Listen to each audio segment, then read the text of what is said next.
Yes, F1 Live, Monaco Grand Prix. Get very, very excited. The jewel in the Formula One crown is here today. And what a qualifying we had yesterday. So let's go through the starting grid. And hello to everyone. Hey, Gemma, Queen of the Chat, Manshir, Amelia's in there as well. Lita's in there too. Nice to have you all with us. Yeah, what a day today. Gorgeous day. Don't think there's going to be any weather problems in Monaco today. But Kimi Antonelli, the shock of yesterday in qualifying. Absolutely phenomenal performance from him, putting that Mercedes on pole. Now, let me just quickly take you through the starting grid. So on pole, Kimi Antonelli. Another, I would say, surprise result. Max Verstappen qualifying P2 in the Red Bull, which actually shouldn't have really been having a great Grand Prix weekend. Well, there you go. Max Verstappen, big surprise to me. Then we got Lewis Hamilton outperformed Charles Leclerc again. 2 Grand Prix on the trot. Lewis Hamilton qualified P3. He actually wasn't very happy with that. He felt that the SF26 behaved differently yesterday than it did on Friday. Mechanics trying to get to the bottom of it. Or maybe just the other teams found a little bit more performance on day 2 with FP3 and qualifying. But Lewis Hamilton not overly happy, but not too unhappy either. I think really Lewis Hamilton, the biggest barometer is, am I ahead of Leclerc? Well, he is. He qualified P3. Leclerc, P4. We did see Leclerc push a little hard. End of qualifying. Put it in the wall. So, still, P4. Both Ferraris locking up the second row. Isaac Hadjar, good result for him. Put it in the wall, didn't he? In FP1. Recovered well. By his own words, he said his build-up towards qualifying was not optimal. But to still put the Red Bull P5, I think he'd be quite pleased with that. George Russell, bit of a nightmare for him, actually. P6 when his teammate puts the Mercedes. P1 when he's trailing his teammate by 43 points in the World Driver Championship, when we know pole position is a huge advantage, isn't it? To be starting from pole. So George Russell just couldn't find the performance in the Mercedes. Doesn't know why. He saw him in his post-race interview and George Russell just couldn't explain what was going on. Why is his Mercedes not performing as well as it did at the start of the season? He's looking for answers. He hasn't got them yet. Then we have the 2 McLarens, P7, P8, Oscar Piastri. A 10th quicker than Lando Norris. Bit surprised actually that McLaren have not had a better weekend so far. I thought the McLaren would do better than they have, but they lock up the 4th row. Pierre Gasly, brilliant drive from him. Put the Alpine P9 on the 5th row into Q3. Very, I'm sure, delighted with that. He has been trailing Franco Colapinto for the last 2 races, so Pierre Gasly stamping his authority back at the front as a number 1 driver in the Alpine team. Fair play to him. Liam Lawson, good result for him in the Racing Bulls, P10. And actually, we saw, it's a bit of a surprise for me as we've been doing FP1, FP2, and we saw how well Audi did at the early stages of this Grand Prix weekend. They look good for a Q3. Unfortunately, no. Pierre Gasly, Liam Lawson kept them out of Q3. Then we have P11, the Williams on the 6th row. P11 and P12, Albon out qualifying Sainz by 1/10, but all Williams 6th row. Nico Hulkenberg in the Audi, best he could do was P13. I think he's probably a little disappointed with that. I really felt with the early pace the Audi was showing in FP1 and FP2 and FP3 as well that he would have been hoping for better. But P13 for Audi. P14, Franco Colapinto. Probably a bit disappointed. 5 places behind his teammate Pierre Gasly.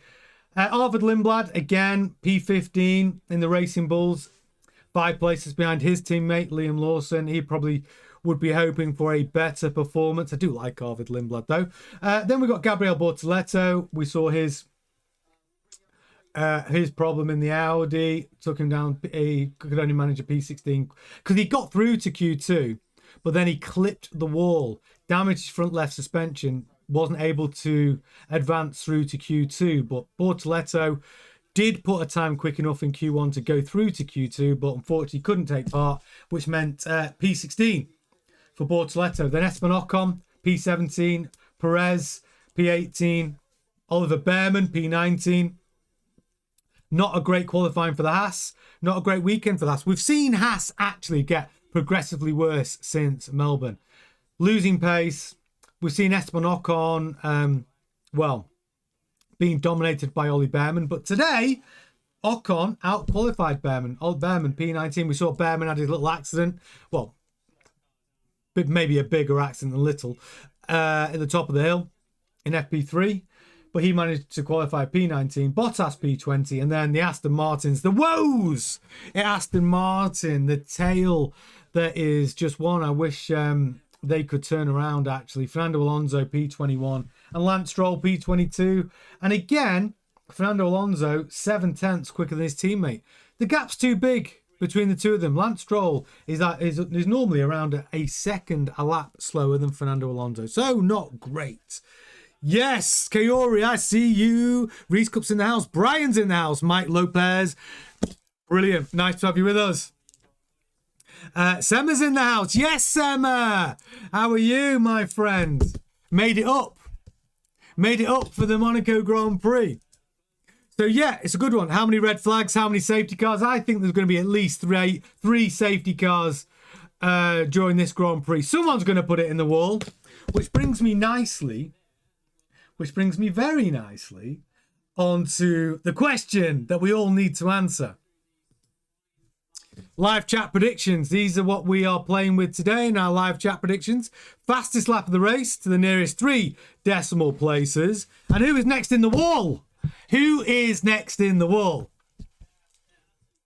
I'm expecting someone in the wall on the first lap, if I'm honest. I think it's going to be carnage, lap 1, because don't forget, we've got both Ferraris on the second row. Hamilton P3, Leclerc P4. We've all seen just how effective that smaller turbo is for the Ferrari off the grid, off the line. Could we see Ferrari into P1 by turn 1? Is Kimi Antonelli going to deliver a good start? It's not a shoo-in. We've seen Antonelli have horrible starts.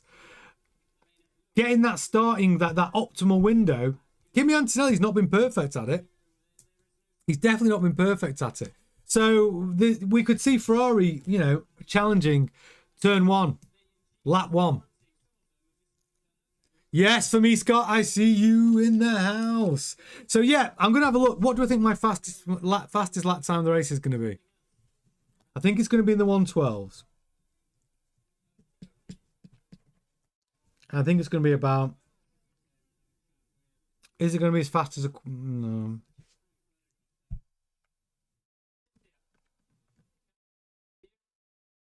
I'm going to go for 1:12.433. That's my fastest lap prediction. And next in the wall is a tricky one. This is a big decision for next in the wall because I am sure it's going to be carnage on lap 1. Who is going to end up in the wall lap 1? Let me have a look at this grid again. I'm looking at the grid and I'm looking at the midfield. You've got Lawson, Gasly, Albon, Sainz, Hulkenberg. Is Bortoletto going to be furious about not being able to enjoy qualifying? Is he going to be on a charge? Ocon, is he going to be on a charge? Next in the wall. I don't think it's going to be the Aston Martins. They're at the back. They're going to stay out of trouble. I think it's going to be someone in the midfield.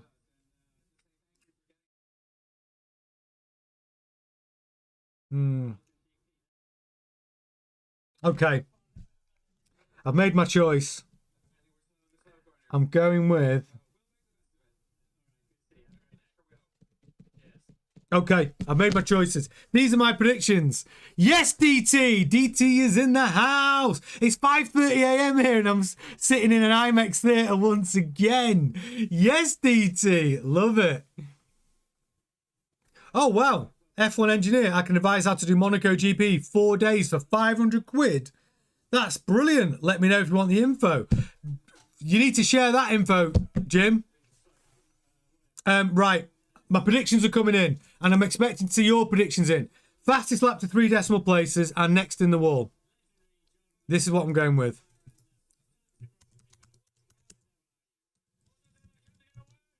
Fastest lap And by the way, when someone hits the wall, we reset for the next in the wall. But my fastest lap predictions, I'm going to stick with it. 1:12. I'm going 1:12.433 as the fastest lap. Next in the wall, I'm going with yeah, I'm sticking with that. Next in the wall is Bortoletto. These are my predictions. Fastest lap, 1:12.433. The next in the wall, Gabriel Bortoletto. Get your predictions in. And don't forget, still, all of the watch-alongs we've done, nobody has managed to nail the prediction time to 3 decimal places. Can somebody win that? That'll be awesome. And if you're watching for the first time, this is F1 Grandstand, this is your watch-along. Can you predict the fastest lap of the race to 3 decimal places? None of our community have done it yet. You could be the first. Get in the chat with your predictions. And also, next in the wall prediction, you don't want to miss the start of this race. I think it's going to be on lap 1. I've gone with Bortoletto. Yes, Russ Palmer. Thank you so much for your super chat. A 1:12.990. Kimi out in turn 1 at the start. So you're going for Kimi in the wall. Ooh, Russ Palmer. I've right on Kimi. If Kimi had qualified 4th, I would have agreed with you. I have a feeling that Kimi Antonelli on pole position, I've got a feeling he's going to get away clean. But then again, Ferrari's on the second row. You could see Hamilton. He's brilliant with his starts. Leclerc's brilliant at the start. We could see some carnage, couldn't we? Lap 1, turn 1. I love your prediction. It's a good one. Thanks, Russ Palmer. Thank you very much. Good one. And he's also done it as a super chat. Thank you. Love the support. And if you want to get your super chats in, by the way, no pressure or anything, but if you would like to be part of the show, you can. This is why. Super chats, what they do, they support the channel, obviously, but really it's just because you can ask a question, you can share an opinion, you can back your team, just be part of the show and get interactive, because every single super chat guaranteed to be read out live on the stream. Don't feel any pressure. It's there if you want to do it. It's just because sometimes when the chat is spooling really quickly, obviously I can't read every single message out, but super chats guaranteed to be read out. If you've got a question you want to throw in to the community or to me, you want to support your driver, you've got an opinion you want to share, that's what the super chats are there for. So please use it if you want to, but no pressure, but it's there if you want it. Oh, I'm so excited for this one. Everyone is. Let's see what you're saying. Semma's coming with a 1:12. All the 6s. The devil number from Semma. 1:12, all the 6s. And George Russell next in the wall. Ooh, really? Well, he's in that spot, isn't he? Third row's a tricky spot to be starting from. George Russell starting from P6. A lot of action there. Could be Woody in the wall. Definitely could be Woody in the wall. And also, he's going to be under a lot of pressure trying to catch Kimi. Short Matrix in the house. New one. Nice one, Short Matrix. Good to have you with us. You think we're getting in the 111s? Do you? Brave. 111.890. Short Matrix prediction for the fastest lap. And Kimi, with Kimi Antonelli, next in the wall, Stroll. I would have thought about Aston Martin, Short Matrix, but I just feel they're at the back. They're out of trouble. Are they going to put it in the wall? Lance Stroll just doesn't seem to be pushing, does he? He's either a second a lap or 7/10 a lap slower than Fernando Alonso, Grand Prix after Grand Prix. Who else we got? So Wiz is in, fastest lap. He's quite close to me with this one. Wiz, fastest lap 1:12.337, and he's still staying with Lawson next in the wall. He had a great qualifying though, didn't he, Liam Lawson? He really did. You really did. Yes, Brian, excited for the race. Love it. Mike Lopez, 1:12.123. In the wall, Russell, Kimi for the win. Reese Cup, 1:12.548. Bortoletto in the wall. Same as me, Reese. I've gone with Bortoletto in the wall as well. I feel he's going to be pushing hard. And if you are watching right now, exactly, listen to Russ. Everyone who's watching right now, do me a favour. The earlier we get likes on the stream, the better. So if you're enjoying the show and you're excited for the Monaco Grand Prix.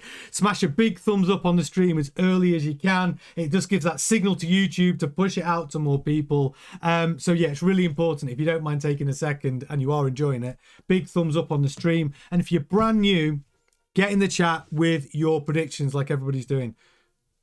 Fastest lap prediction and who's next in the wall. Nobody has ever got it right. Fastest lap to 3 decimal places. We still haven't had anyone nail it. It could be you. You could be the first one. See if you can. Lita's having a go with a 1:13.150 with Perez in the wall. Majority in the 112s. I guess I'm the odd one out here. I don't think it's crazy. Will they get into the 112s in race trim? Mate, you might be right, Lita. Listen, you might be right. Gemma's gone with 1:12.123 as the fastest lap. Jim, F1 Engineer's gone with 1:12.582. And in the wall, Antonelli. Do you know what? There's a few of you that are saying Antonelli in the wall. There's a few of you predicting that. I'd say Antonelli and George Russell, or Woody, as Gemma likes to call him. To be fair, the 2 Mercedes drivers are winning the next in the wall predictions. Honestly, I've gone with Bortoletto. Yes, Rob, SAFC. The Kardashians are parasites. Well, you're in the house, Rob. Tasha, Shakira says Leclerc has got a history in this wall. He does. Yes, Tahar Shikari. 100% Leclerc in the wall. He hit the wall. He hit the wall in qualifying. He pushes and pushes and pushes. You know, it's not a bad prediction. Leclerc is trying to find that performance out of the Ferrari. And here, yes, in the last 5 Grand Prix, in the last 5 Monaco Grand Prix, he's had 3 poles. So he does push. No Sniffet says a 1:12.434 for Max Verstappen as the fastest lap of the race. Kimi in the wall. Another Kimi in the wall prediction. Ken Waller, I'm new. Hello. Yes, Ken Waller. Welcome to the show. So glad to have you with us. I think Antonelli, Hamilton, Leclerc. Great show, by the way. Thank you, Ken. Very much appreciated. If you are watching for the first time like Ken, don't be shy. Get in the chat and say hello. Honestly, it's the best F1 community. Super friendly. We've got people who are brand new to Formula One. We've got F1 engineers who used to work for Ferrari. We've got the full spectrum. And the point about our community is everyone's welcome. And the more experienced people have got encyclopedic knowledge is there to help everybody. Because we just want a place where everyone can enjoy the sport together. So don't be shy. Say hello. Ask your questions. No questions too silly. Get in your chat and come and become part of our F1 community. You're very, very welcome. And the game before we start is this. Whilst we're waiting to get started, live chat predictions, fastest lap to 3 decimal places. And I can tell you, by the way, nobody, not one person, has ever got this right. Not yet. We've been very close, but nobody has nailed the fastest lap prediction to 3 decimal places. And I would love someone to do it today. Honestly, it would be remarkable if anyone can get that right. Fastest lap prediction to 3 decimal places. And of course, just for fun, we have the next in the wall prediction as well. And that changes. As soon as someone's hit the wall, we start that again. And we go for the next in the wall prediction throughout the race. So that's the live chat predictions we're asking for. Yes, Nosa J, my buddy, Max race winner. Good afternoon. Hello, mate. Get your predictions in, Nosa. Read the screen. That's what we're after right now. Fastest lap to 3 decimal places. Get those predictions in. And next in the wall, Sulu. Hey, guys, sorry for not coming a lot on the streams. Got a bit busy with live, but everything's sorted. Good. I hope you're well, Sulu. Very pleased to have you with us. Sashan Kumar says 1:12.289. I think it's going to be in the 112s. Just to recap, my prediction is 1:12.433, and my prediction is Bortoletto in the wall. Ooh, I think that's the first vote for Lando Norris in the wall from Sashan. First vote for Lando Norris. Hey, Kyle Melson's in the house. Caroline Ramirez is in the house as well. Praying for Ferrari to be illuminated and have a good strategy. Look, Ferrari on the second row. It's not horrible for Ferrari, is it? Smaller turbo, great starts. Hamilton on fire. You know, keeping Charles Leclerc behind him. Leclerc, tendency to push it just a little too hard in Monaco. But you don't want to miss the start of this race. Kimi Antonelli's got form for missing his start window. The optimum start window, missing that. You got Max Verstappen. Also, let's talk about Max Verstappen's starts. He's not had the best starts. He's not got a history of nailing that start window. So we really could see an awful lot of action end of the main straight going into turn 1. Rodfan says Norris into the back of Oscar. Norris into the back of Oscar in the first lap. Oh, Ken Waller's in with a 1:12.765 fastest lap prediction. Kyle Melson's in with the fastest lap prediction of a 1:13. He's in the 1:13s, Kyle. Not just you. Lita's the same. We've had a couple in the 1:13s. You could be right. Fastest lap, 1:13.692. Ivor Greenplant. Kimi to win. Lewis second. Max third. With a prediction of 1:12.678. You got to remember these predictions. We do have logged. We have more logged, and I will check. So at the end, we'll go through what the fastest lap is, and we have a little honesty box. You put your hand up if it's you. If you do happen to get it to 3 decimal places, I will scroll back through the chat to confirm. But I would love someone to get it right. Yes, Richard. Short Matrix says, is Bortoletto out? He's still in the pit. He shouldn't be. He should be out on track by now. Let me just quickly check the data. Oh yeah, Bortoletto. He's still in the pits. Yeah, he's still in the pits. And if you are watching for the first time, this is what you can expect. You've got live track below me, position of the cars in real time, all the data you could want, all the drivers, the tyres they're on, the laps are on, the last lap, the best lap, the interval between the cars, vital information that. Sectors 1, 2, and 3, broken down and colour-coded.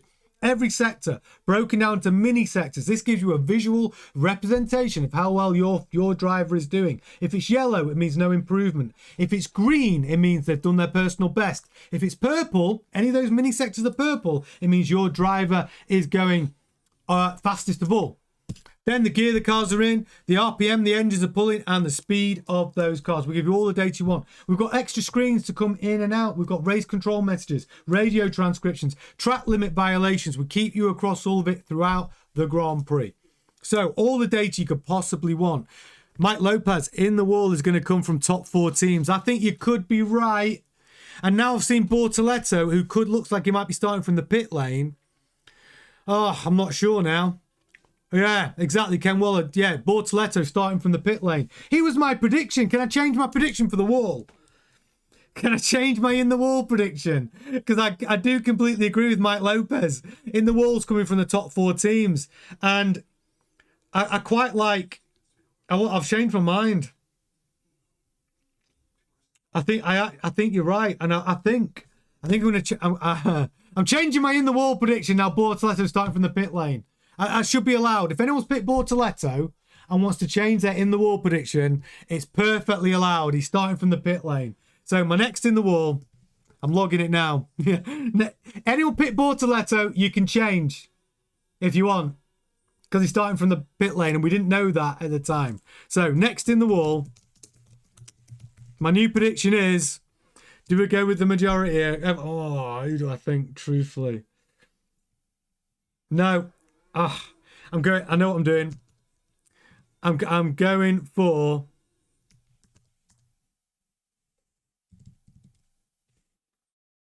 Oh, it's not going to be popular, this, but I'm going for Albon in the wall again. I feel he's right amongst it in the middle. And Sainz. Yeah, is it only one pit stop? Yes. So, great question, Nosen FX. Basically, last year in 2025, Monaco had this rule of mandatory 2 pit stops. It didn't work. So 2026 Monaco Grand Prix, they've gone back to the teams deciding their own pit strategy. No mandatory 2 pit stops. So yeah, it probably is going to be the one stop strategy is looking good. But yeah, last year they made them do a 2 pit stop strategy, which was a bit of a joke, because obviously you get safety cars in Monaco. I'm predicting maybe 3 safety cars today. That's kind of normal for Monaco. And so obviously first safety car, even if it was on lap 3, they did their got one of their pit stops out of the way, mandatory. Everyone came in and pitted, and it didn't really affect the race. It didn't really have the desired effect. People in the FIA believe that it added the drama, the extra pit stop. It's exciting in Monaco because it's very hard to overtake in Monaco. So they thought, well, if we make everyone pit stop 2 pits, maybe that'll help make the race a bit more exciting. But no, 1 pit stop, no mandatory 2 pit stops this year. Teams get to decide. Tahar says, Max seemed hungry. I think he pulls a shocker with a 1:11.560 for Tahar. Wow. Max is looking way better than I thought. Oh, knock my glasses off. Way better than I thought he was going to be. I did not think the Red Bull was going to be as competitive as it is. I don't think Red Bull thought the car was going to be as competitive as it is. Liam Lawson definitely didn't expect the Racing Bulls to be as competitive as it is as well. Shocks all round from the Red Bull family. Yeah, Russ is absolutely right. It's almost impossible. It's so difficult to overtake here in Monaco. But undercuts, overcuts, mistakes in the pit stops, mistakes from the drivers. That's really what we've got to be looking at. You know, the driver behind trying to force the driver in front into making unforced or forced errors. These will be the difference makers. The cars are slightly smaller than they were last year. But are we going to get any overtakes? There's only one small section of the track where overtake mode is available, although it is a reduced powered overtake mode. The boost button's been reduced as well. There's no straight line mode during Monaco. Basically, all the cars with the higher power have been nerfed. So all the Mercedes-powered cars have lost a lot of their advantage, actually, which is why we all thought Ferrari were going to be on the front row, because they've apparently got the best chassis in Formula 1. Reese Cup says Norris in the wall. Norris in the wall. I mean, it's not a bad shout. Could be a McLaren in the wall. But you've still got time. You've still got time to get your fastest lap predictions in. Orca's in the house. Thoughts on Hadjar performance thus far? Has he lived up? I love Hadjar. I think Hadjar is a brilliant driver. I think he's super quick. I think having Max Verstappen as a teammate is pushing him so hard that he's on the ragged edge of a mistake or a quick lap, right? We saw him put him in the wall in Miami. We saw him put it in the wall in Monaco. We see him pushing really hard. But when he strings it together, he's a couple of tenths behind Verstappen in the Red Bull. We haven't seen that closeness between Max and another driver for a long time. Checo, probably. So, honest evaluation is, I really like Hadjar the driver. He's super quick. And I think when he gets better at finding the limit and driving that limit without pushing over the limit through over-exuberance, and he just makes better decisions, I think Hadjar's going to be a top driver. That's my impression of Hadjar, but done really well so far. Yes, Majoran Fremantle in the house. And I hope you read the screen. Live predictions. Get your predictions in right now. Nobody's ever got this right. Fastest lap to 3 decimal places. Can you be the first? Get your predictions in the live chat. Fastest lap to 3 decimal places. And next in the wall. Who is going to be the next driver in the wall? That's the game we're playing. Get in the chat and get involved. But get excited because we are nearly there. You do not want to miss the start. Taha's asking for my predictions. These are my Grand Prix predictions. So for the race podium, I've got Lewis Hamilton, P1. And by the way, these predictions were made on Wednesday before we saw any cars out on track in Monaco. We do our Formula 1 prediction show for every Grand Prix the Wednesday before Grand Prix weekend. We all did it live on the predictions/news show on the channel. These are the predictions. Lewis Hamilton P1, Lando Norris P2, Charles Leclerc P3. My dipstick of the weekend prediction was Kimi Antonelli, but he's doing far better than that. Definitely not in line for dipstick of the weekend right now. And my driver of the weekend prediction was Lewis Hamilton. My pole prediction was Charles Leclerc. I had Lewis Hamilton P2 and Lando Norris P3. Got it completely wrong. Those were my predictions made on Wednesday. They were made on Wednesday. So let's see. Hey, Hamilton could still, you know, keep me honest by winning the Grand Prix. Yes, Rashimi Paul. I love seeing new names in the chat. Rashimi Paul, fastest lap by Max, a 1:11.235. That might be the fastest prediction we've had in yet. For me, tinnitus. You got tinnitus. Gisette, where's Gisette? I've just seen someone say, yeah, Gisette's announced. Where is she? Have I missed Gisette? Oh, Gisette! Yes! Gisette, lovely to see you. Gisette, one of our OGs. Gisette's in the house. So lovely to see you, Gisette. Great to have you with us. Sorry, I just scrolled back and found you. Yes, Gisette, get excited. Monaco Grand Prix. A little bit of glitz and glamour for you, Gisette. So lovely to see you again. Back in the house. Reinhardt's in as well. Yes, Reinhardt. You see, what's really nice about the chat is I see new names coming in, and then the people who've supported the channel for ages and seeing them come back in. It's so exciting. And if you're sat on the sidelines right now going, what is this crazy bunch? F1 Grandstand. They're a lovely bunch. And if you're a little bit shy, I get it. But you know what? Sometimes just reaching out, just saying hello in the chat is a really good way just to feel part of it. And even if it's just to throw your predictions in for fastest lap of the race or who's next in the wall. Even if you don't want to get fully involved and chatting to everybody, just get in the chat just to say hello. Tell us where you're watching from. I love seeing it. I love seeing those new names. And if that's you, brilliant. Just get in, say hello. I'll give you a shout out. And if you're thinking about subscribing, do. Subscribe to the channel. Get involved. It makes a big difference not only to our community, but it could make a big difference for you. It's a great place to hang out and just share your enthusiasm and love for Formula One. Truthfully, like, subscribe to the channel if you haven't done so already. You won't regret it. Daily live news shows, 7:30 GMT, and of course, every race weekend we have our watch-alongs with all the data you could possibly want. Oh, and also, what if everyone that's on right now, if you smash a big thumbs up, I'd love to get to 100 likes on this stream. If possible, it would be awesome. So if everyone watching right now could smash a big thumbs up if you're enjoying it, just take the moment, big thumbs up on the chat, on the stream. It makes a massive difference to how YouTube sort of processes, you know, the stream.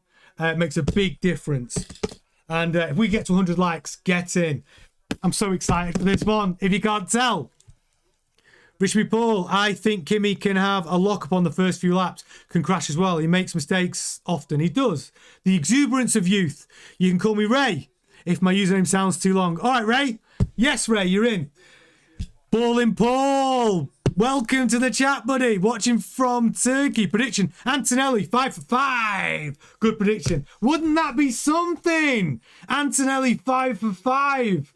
No one's ever done it before, from winning the first Grand Prix for 5 in a row. Amazing. Yes, Patrick Pinnock's in the house. Monaco GP, baby. Yes, Katrina. Hello, hello, hello. I see you in the chat. Short Matrix, I'm looking to see this kind of channel. I was searching for F1 Live, then found this. From Philippines. Yes, Short Matrix. You're part of the family now, bud. You're in the house now. And you're very welcome. And yes, Katrina, very well. Forza, Lewis and Ferrari just set in with a super chat. Yes, just, you know what? Second row of the grid for Ferrari. They could do it by the first corner, right? I've got Lewis Hamilton as my P1 prediction. And they are lining up. Thank you so much for your super chat, Gisette. David's in. And if you want to get any super chats in, dead easy to do. If you've got anything you want to share. Oh, they're lined up. Here we go. Spooling up. Turbo spooled. First red. Lights. Lights out! Kimi Antonelli, away clean! Lewis, past Max Verstappen, had stalled on the line! Now it's Antonelli against Lewis Hamilton, Charles Leclerc, Max Verstappen stalled, back of the grid. It was an awful start for Max Verstappen. That's what happened. I told you it's not nailed on that Max was going to have a good start. Hamilton up to P2, Leclerc up to P3. Max, an awful start, couldn't get his Red Bull off the line. Everyone else away clean, no incidents. So far, Kimi Antonelli already pulling out a second gap between him and Lewis Hamilton. Hamilton, though, this is good. It's a clean start. We've got Isaac Hadjar up to P4 in the Red Bull. Verstappen at the back of the pack now. What can he do from the back? Is this going to be a vintage Max Verstappen race? Can he carve his way through the field in the most difficult of circumstances? Monaco, the hardest track in the world to overtake. What can Max do? Could make for a very exciting comeback from Max. Can he even get that Red Bull up into the top 10? Let's see. But so far, no incidents or accidents. Everybody away. Max Verstappen down in P22. He has lost 20 places. Verstappen, what should I do? Just bring it home, please, Max.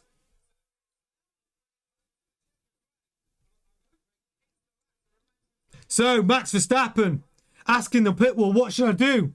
They say, keep driving. Bring the car home. Do what you can do, Max. What?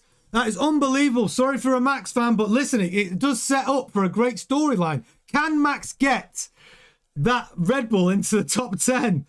He's 38 seconds down from the race leader, Antonelli. But Hamilton, 2 seconds down off Kimi Antonelli already. That Mercedes of Antonelli pulling away into the clean air. As you know, pole position.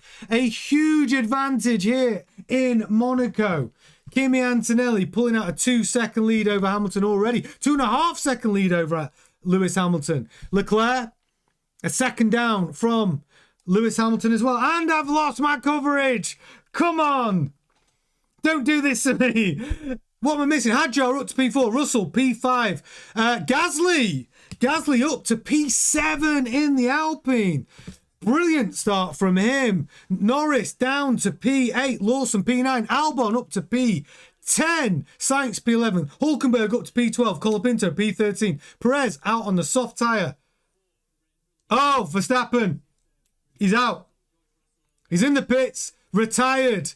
Max Verstappen has retired. Captain Andrew all the way from San Francisco in the house. So we've lost Verstappen, the first retiree of the race. I do not know what happened to Verstappen at the start. He just didn't pull away. And there's a new start mechanism that if your car doesn't go into anti-stall, the MG UK should kick in. You should get some batch power out. You get away off the line as a safety feature. But wow. What a situation for Max Verstappen in the pits. Retired. Antonelli, though, 3 seconds up from Lewis Hamilton already. Pulling away. Can Antonelli make it 5 out of 5? Charles Leclerc on, like the Ferraris are here to race each other for sure. 1 second between Hamilton and Leclerc. Oh! George Russell in trouble. George Russell in trouble. Race control. Incident involving Russell noted. False start out of position. George Russell has been noted. Yeah, not good news for Russell. That's going to be a penalty if you jump the start for sure.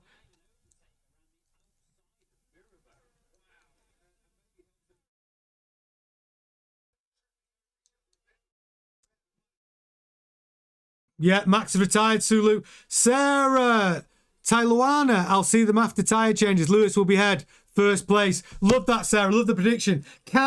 Listen, I mean, a Mercedes are pulling out nearly a 4-second gap now. It's going to take some sort of incident because who thought Mercedes would have that much pace? 4 laps in. He's pulling out a second a lap on Hamilton at the moment. Hamilton's going to need to find some pace from that Ferrari to start reeling Antonelli in.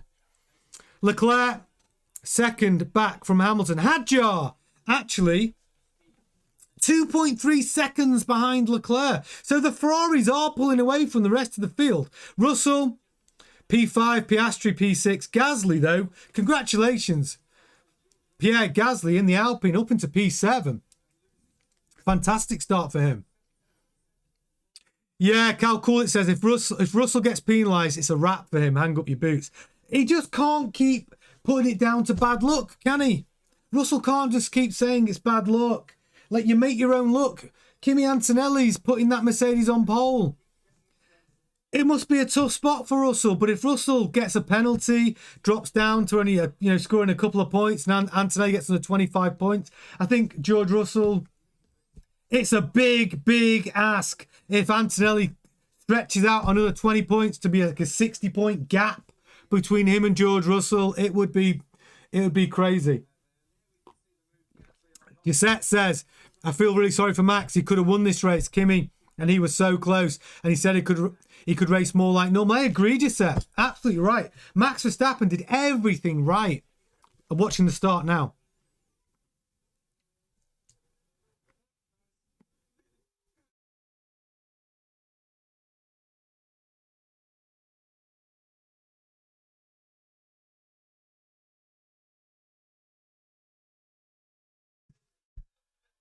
George Russell got away with his false start investigation. No further investigation. I just watched Max Verstappen start. I'm sure you did as well. I had a little rewatch of it. And he pulled away. The initial pull away was on the money. He pulled away, lights out, and then the car itself just died. It wasn't like he didn't pull away at all. The car moved off the line, I would say, exactly right at the right time. That's a malfunction in the car. I can't imagine Max's foot came off the accelerator or anything weird like that. That was a weird one. Poor Max. That's obviously a problem with the car. Gremlin in the electrics, maybe. I don't know. F1 engineer Jim predicting Ferrari 1-2 now. Really? Lita says, Lewis Hamilton switching to C3 harder on lap 32-36. My prediction if there's no safety car. Yeah, well, those mediums are good for... They're definitely good for 30 laps here. That'll be well in the window. Yes, VMH. Hello from New York City. Yes, BMH, I see you, buddy. Welcome to the chat. And if you are watching for the first time, you just found us, this is the game we're playing. Live chat predictions. Fastest lap of the race prediction to 3 decimal places. No one has got it right yet. Will you be the first to nail the fastest lap prediction to 3 decimal places? And we're playing next in the wall. Which driver is going to be next in the wall? And if you are brand new, subscribe to the channel. Obviously, this is our watch-along format for the Grand Prix race weekends. But of course, we have daily live Formula 1 news where we get to discuss the news as a community. Obviously, we call BS on some of it. And sometimes we add, some logic and reason to it and work out what is actually going on. But we do it all live. We'll discuss it as a community. You're very welcome to become part of it. But I can see we're on 74 likes. I want to get to 100 likes on this stream. So if you are watching for the first time and you're enjoying it, do me a massive favor. Hit a big thumbs up on the stream right now if you're enjoying the Monaco Grand Prix and get us to that 100 likes as soon as possible if you're enjoying yourself. Yes, VMH, first time. Let's go, Hamilton. He's doing well. He's in P2. He's currently running P2. And let me take you on the screen if you've only just joined us for the first time. Live track below. All the cars out on track. Oh, actually, let's say that. Why is my live track not...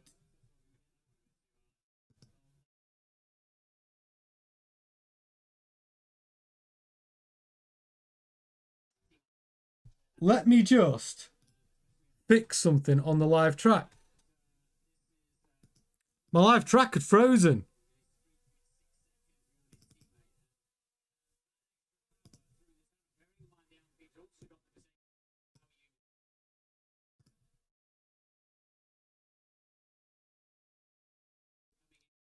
Why are we getting...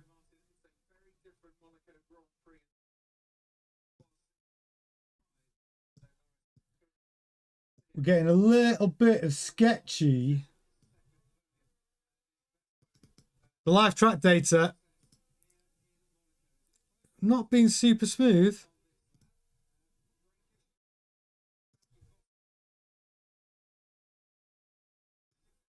I think it's for everybody who's getting their data from Monaco right now.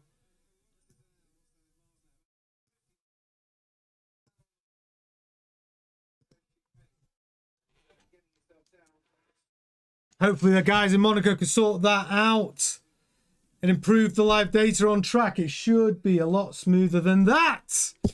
But all the data is coming through to everything you want. So you've got all the drivers. You've got tyre they're on, the laps are on, the last lap, the best lap, the interval between the drivers. Then you've got all your sectors, sectors 1, 2, and 3, broken down into coloured mini sectors. Why is that important? Gives you a visual representation of whether your driver, your favourite driver, the driver you're watching is improving. So if it's yellow, no improvement for the driver. If it's green, mini sector, it means fastest personal best for that for that driver. And if it's purple, fastest of all, baby. Then you've got what gear they're in, the RPM the engines are pulling, and the speed of that car.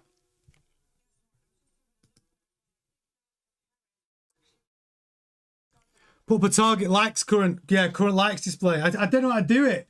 We're currently on 87 likes. I can see it. We're currently on 87 likes. Let's see. I'd love to get to 100 likes.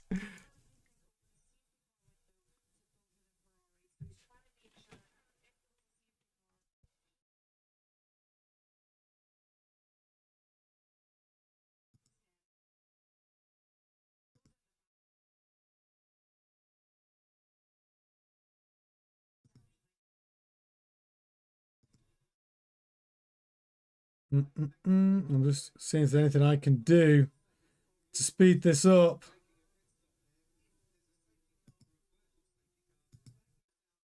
Nope.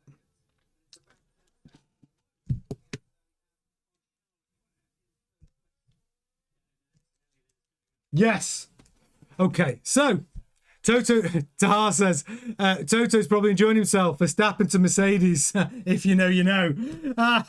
Well, that's true. If Verstappen isn't in the top 2 positions by the summer break, it means Verstappen's exit clause is fully operational. And that means if Mercedes are trying to...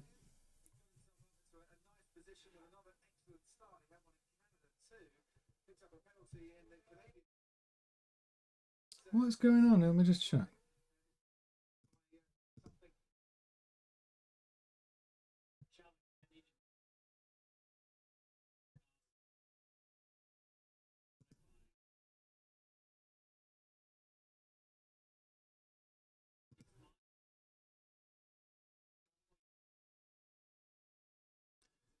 Just checking the stream's coming through all right. Is the stream coming through all right, guys?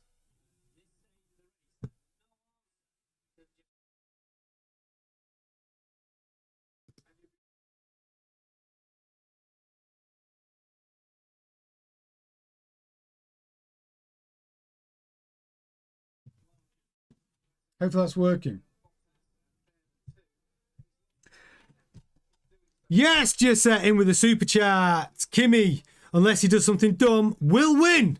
Now ahead a full 5.3 seconds. Got the team and the fattest car, but I believe in the Ferrari boys. Yes, just set. Absolutely.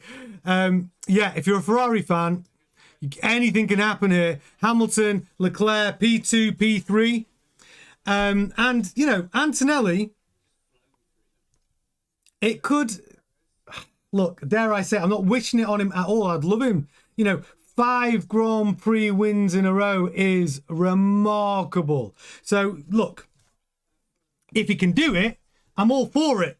But it's a long race. We're on lap 12 of 78. Anything can still happen. Safety cars are the things, Gisette. Right now, Antonelli's pulled out a 4.5 second gap. However, one car in the wall, safety car comes out, it changes everything. I would be just flabbergasted if we do not have a safety car during this Monaco Grand Prix.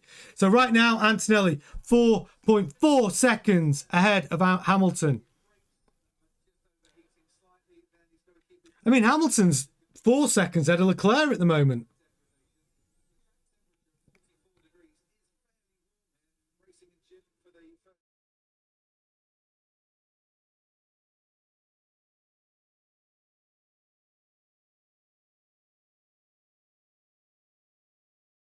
Wow.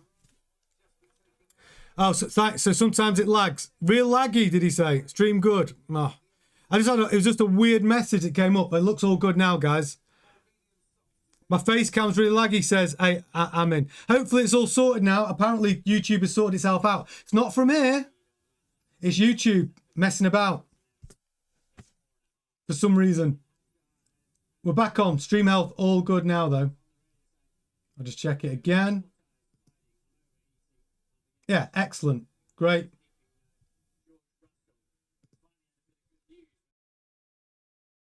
There we go. We're back on. Lovely. Lap 13, 78. God, so much has happened in the first 13 laps. I mean, Max Verstappen's awful start dropped him down to last, and then now he's retired. We've seen Bortoletto have to start from the pit lane. Gasly in the Alpine managed to move up to P7. Lawson holding good, P9 in the Racing Bulls. Hulkenberg's in the pit, actually. Hulkenberg taking a pit stop. He's on his outlap from the pits now.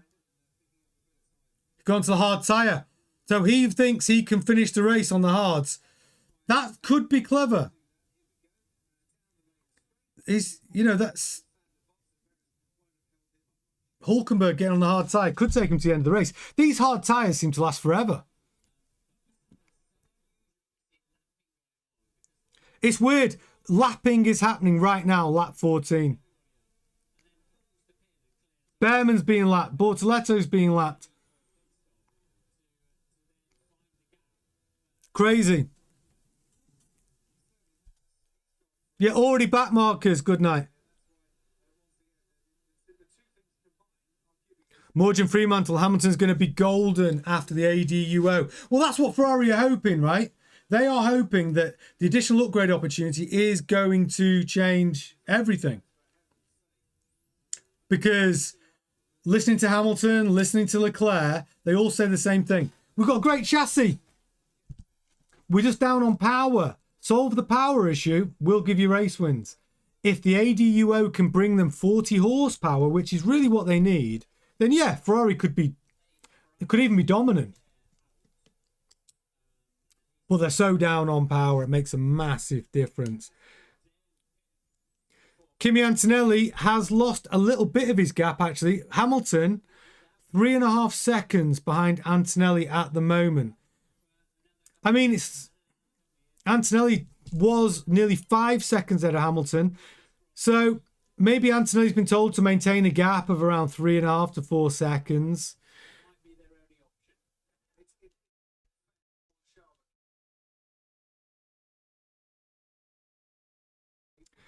Yeah, just listening to the coverage on Sky Sports and made a good point. At this point, with Leclerc being 4.7 seconds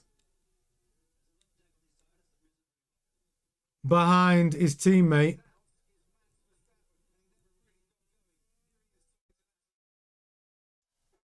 he might be forced to play the team game.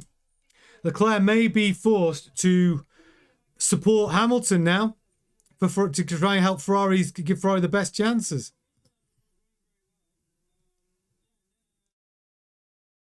Oh, yes, Giuseppe. Congrats, TC. My screen says you got 109 likes. Boom! We hit 100 likes. Brilliant. Freaking awesome. Yeah, brilliant. Keep those likes coming in. And if you are brand new to the channel, listen, you're very welcome to join the Crazy Bunch here. Tony Swan, in the house. I see you.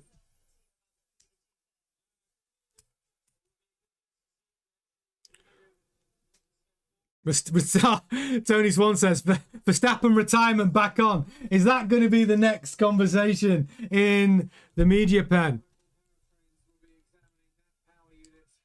I know Reese Cup says 65 laps is a crazy on a set of tyres. I know these hard tyres seem to go on forever. Look, Hulkenberg might need to come in for some softs towards the end and go for a 2-stop strategy. But we've seen these hard tyres do a remarkable amount of mileage, haven't we? Crazy amount.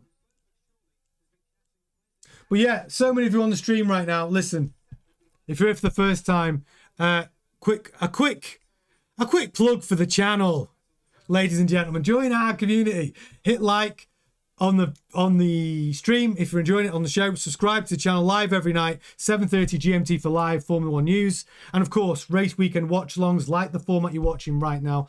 Full track data, full data that comes from the Grand Prix circuits, telemetry, everything you could possibly want. Come and be part of it.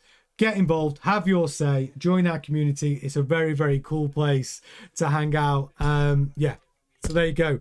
Come and be part of our community. You're very welcome. Right now, Antonelli doing a good job. 3 seconds out in front from Lewis Hamilton, who is 5 seconds ahead of Leclerc, who is 8.8 seconds ahead of Hadjar. Then we've got Russell, Piastri, Gasly, Norris, Lawson, Albon, Sainz, Colapinto, Lindblad, all the way down to P13, but he has made some improvements. Hulkenberg, P14, he has pitted. Ocon, Alonso, Stroll, Perez, Bottas, Bortoleto, Behrman, and Max Verstappen. The big news is he has retired from the Grand Prix. Did not get away from the start line. Qualified P2.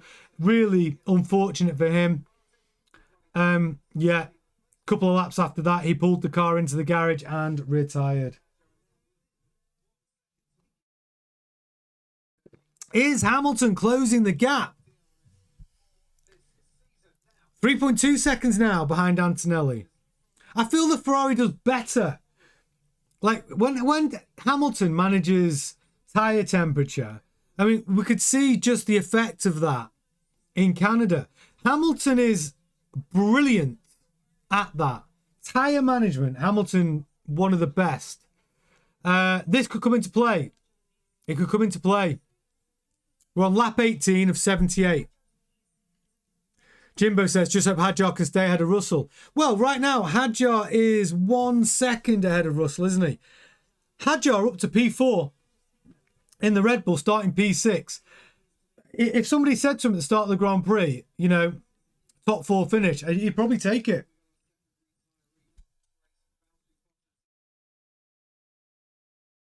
I know, Richard. It's not my fault. I've checked it. It's not anything that's happening at my end. The data coming from the track is a problem. I'm expecting it to suddenly fix itself. But it's, yeah, I'm expecting that track to suddenly start seeing the cars moving around. But it's not something that's happening from this end here. It's not my computer or anything. It's the live data coming out from Monaco. They're obviously, for whatever reasons, their servers are being awful.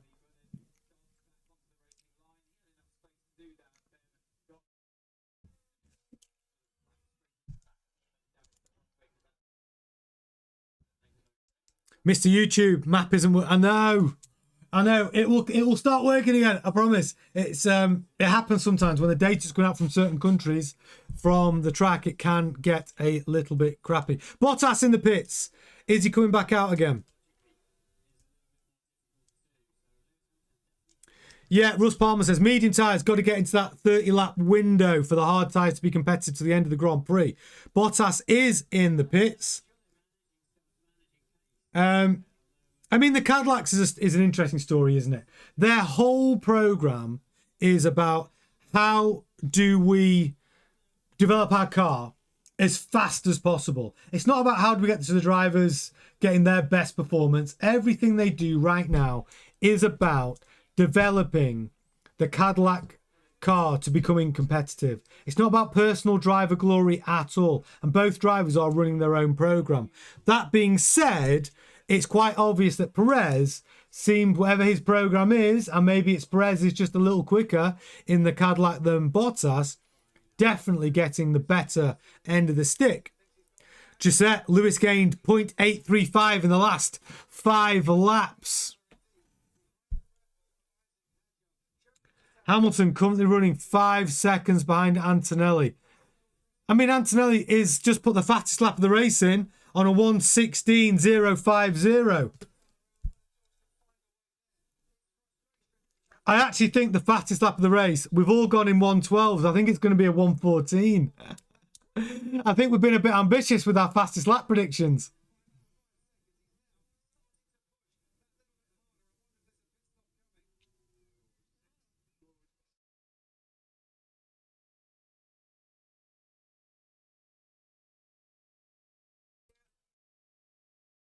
So Hadjar's got no first gear. And the power is down. The Red Bull having a horrible time. George Russell all over the gearbox of Isaac Hadjar.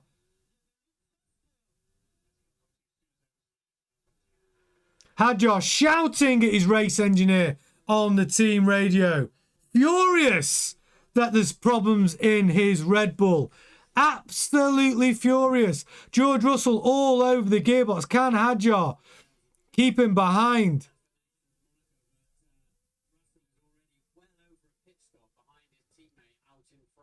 I mean, Kimi Antonelli, over 25 seconds, I think.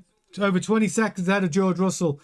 Russell just trying to claw back as many points as he possibly can during this race. He is literally... Something's going to explode, Hadjar said. The engine's not healthy right now.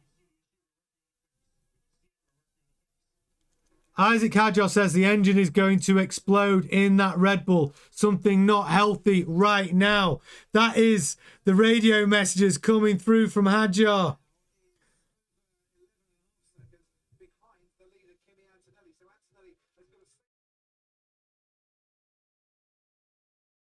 Yeah, Isaac Hadjar, absolutely furious. Can Red Bull find a solution for him?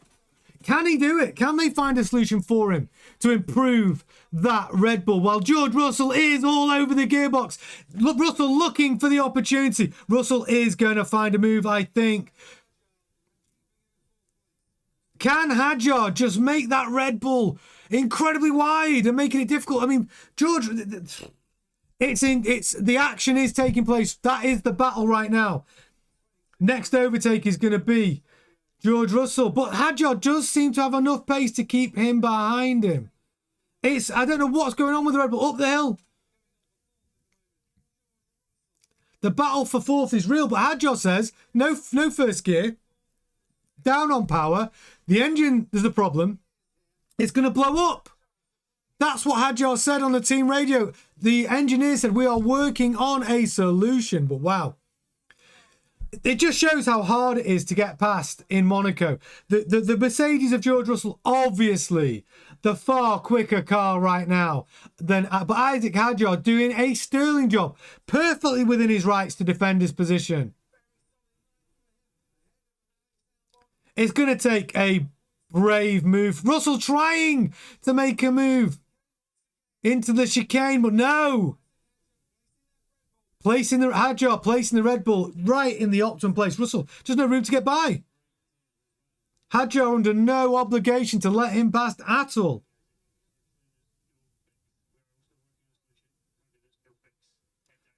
Hadjar, no fix. The car is the car. You got to drive it how it is the word from the pit wall for the Red Bull driver. No fix. You got to drive that car as it is, even if the engine is like a bag of spanners. Even if you don't have first gear. Hadjar, what can you do from P4? Can you keep Woody behind you? Can you keep George Russell from advancing up the field, trying to minimise the losses against his teammate, Kimi Antonelli? Or can Hadjar pull out one of the greatest drives in Red Bull history in a broken car, keeping Hadjar behind him? It would be a remarkable drive if he does. George Russell just obviously getting more and more frustrated in this battle. The far quicker car, but there's no room. No room at the inn.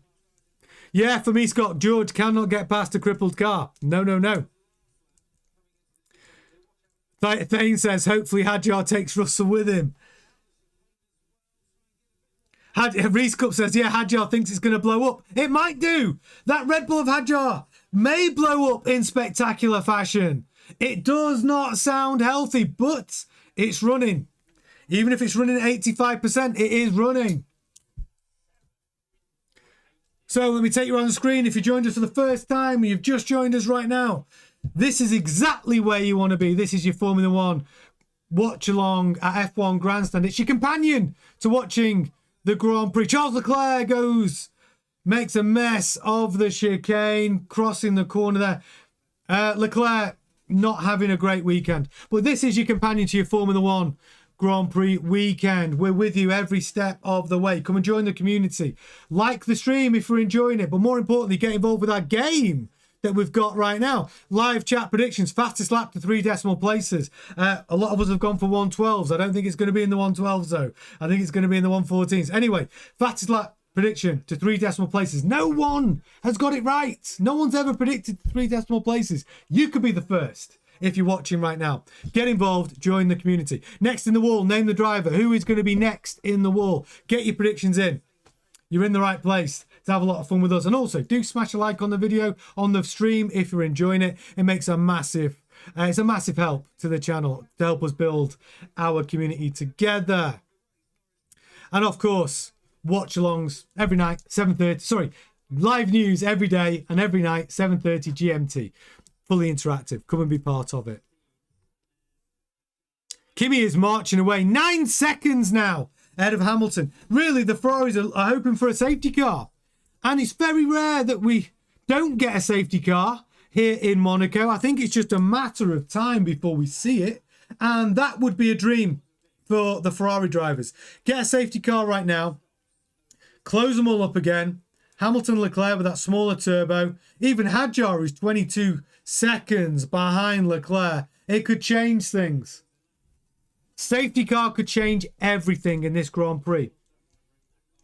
5 laps, I think we're probably into the window where one-stoppers are going to be looking to get onto the hard tyre.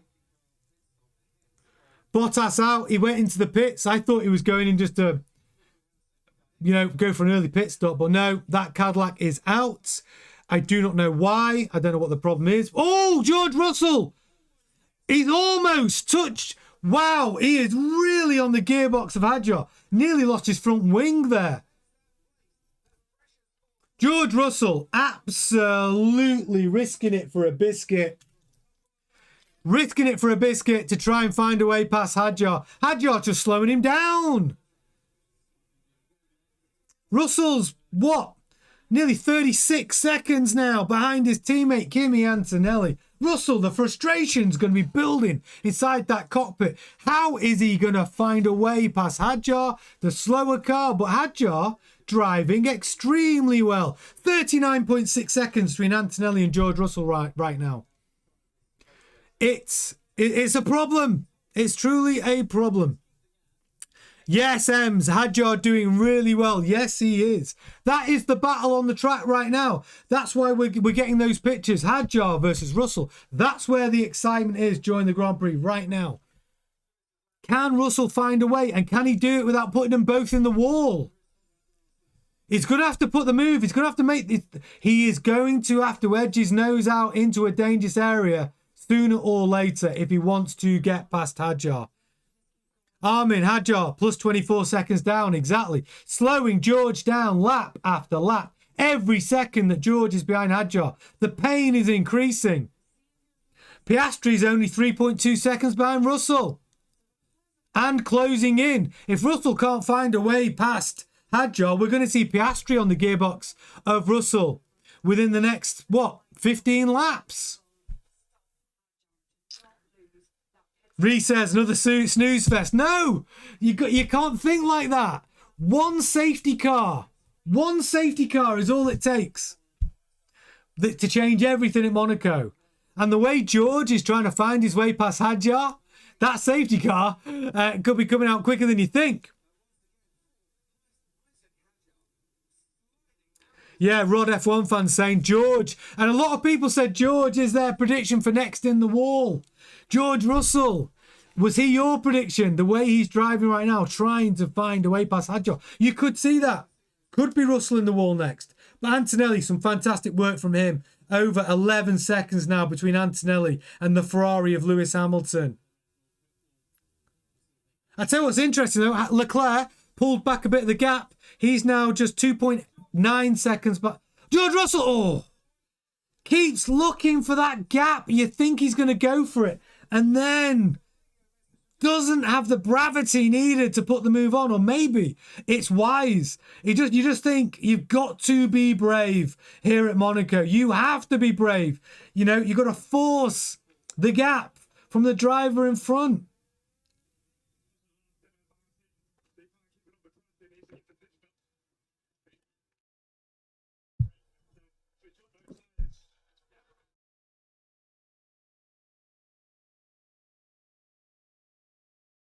George Russell asking for some steward's help here about Hadjar's driving. I don't think you're going to get any, George, I'm afraid, buddy. I don't think Hadjar is doing anything wrong other than driving like a brilliant race with a crippled car and keeping you behind. And as predicted, I can now see Oscar Piastri coming up behind George Russell super quick. This is going to get very interesting.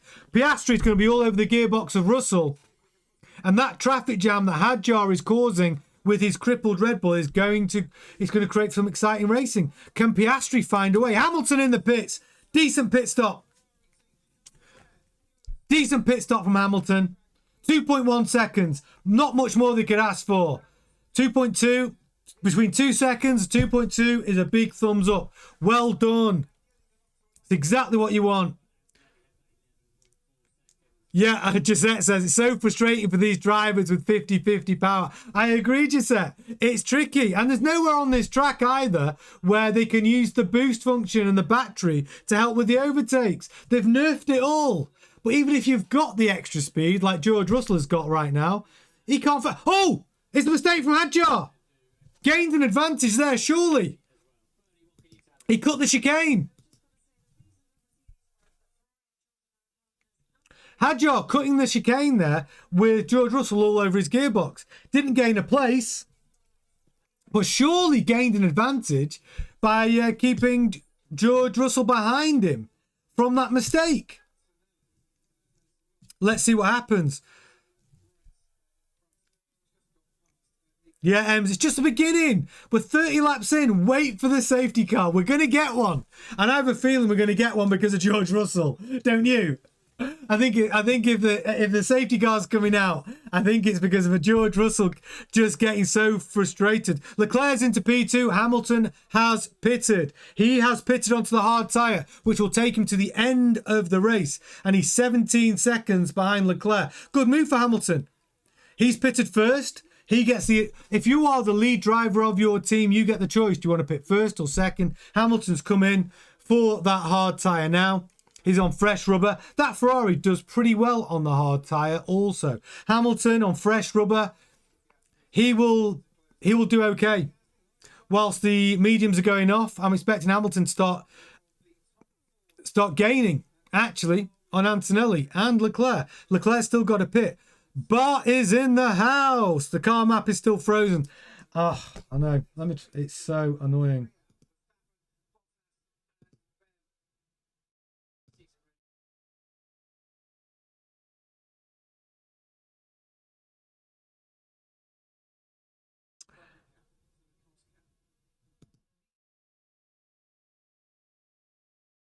Yeah, it's not it's the data. Sorry, I keep trying to fix it for you guys, but it's the data coming from the track. It's everyone who's getting the same data source all the way from Monaco will be having the same issue, unfortunately. They've obviously prioritized the data that we truly need, which is, yeah, the track map. Very annoying. First time this season that we've had that problem. I will be sending a strongly worded email to the guys over in Monaco. I'm expecting it'll start working again at some point throughout this Grand Prix. So we've got Antonelli out in front with a 16-second lead over Leclerc. Hamilton, P3, but he has pitted onto the hard tyre. That's the one pit stop he is going to take for today. So he will finish the Grand Prix on that hard tyre. Hadjar doing exceptionally well, keeping George Russell behind him. That fight for fourth position with the crippled Red Bull and Oscar Piastri hunting them down. By lap 45, Piastri will be all over the gearbox of Russell. Can Piastri find a way past? Norris has got a lot of misfiring on this lap. Norris struggling down in P8, complaining of misfiring. Engine problems for Norris again. Could he get back-to-back DNFs in that McLaren? Gasly, though, No such problems. Up to P7. Having a lovely race. Piastri ahead of Russell. Russell's come into the pits. Was it a 2.4 second pit stop? Not the best pit stop from Mercedes. You want to be in the 2 to 2.2 second range. But clean enough. Russell out. Rejoining the race in P8 behind Lando Norris. Russell onto the hard tyre. That will take him to the end of this Grand Prix. Hadjar still to pit. Russell hoping that he might find himself in a little bit of clean air where he is able to undercut Hadjar when Hadjar comes in for his pit stop rather than trying to get past him on track. Of course, that was the sensible approach. Exactly the right thing to do. But Hadjar's doing amazing, keeping that car on the road. He is in the pit window, though. Surely they want to be thinking about getting Hadjar on that hard tyre with a quick pit stop. Hadjar, close to the wall, but not in the wall. No, sorry, Colapinto, super close to the wall, but not in the wall.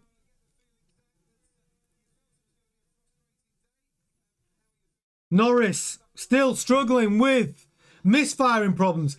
Could be a terrible day for McLaren, this.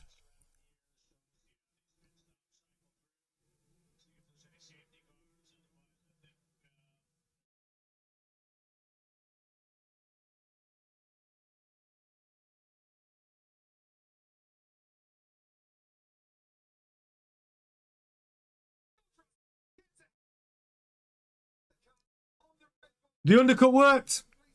The undercut worked from George Russell. George Russell came in for his pit stop. I told you the undercut's going to happen. He came in. 2.4 second pit stop. They brought Hadjar in the following lap to defend against George Russell. George Russell put in a good lap in some clean air, which meant that he was able to undercut. Isaac Hadjar entered or exited the pits behind George Russell, losing track position. Hadjar running P8, Norris, Gasly, Piastri, and Leclerc all need to pit. Hamilton's got a 5-second time penalty. Why?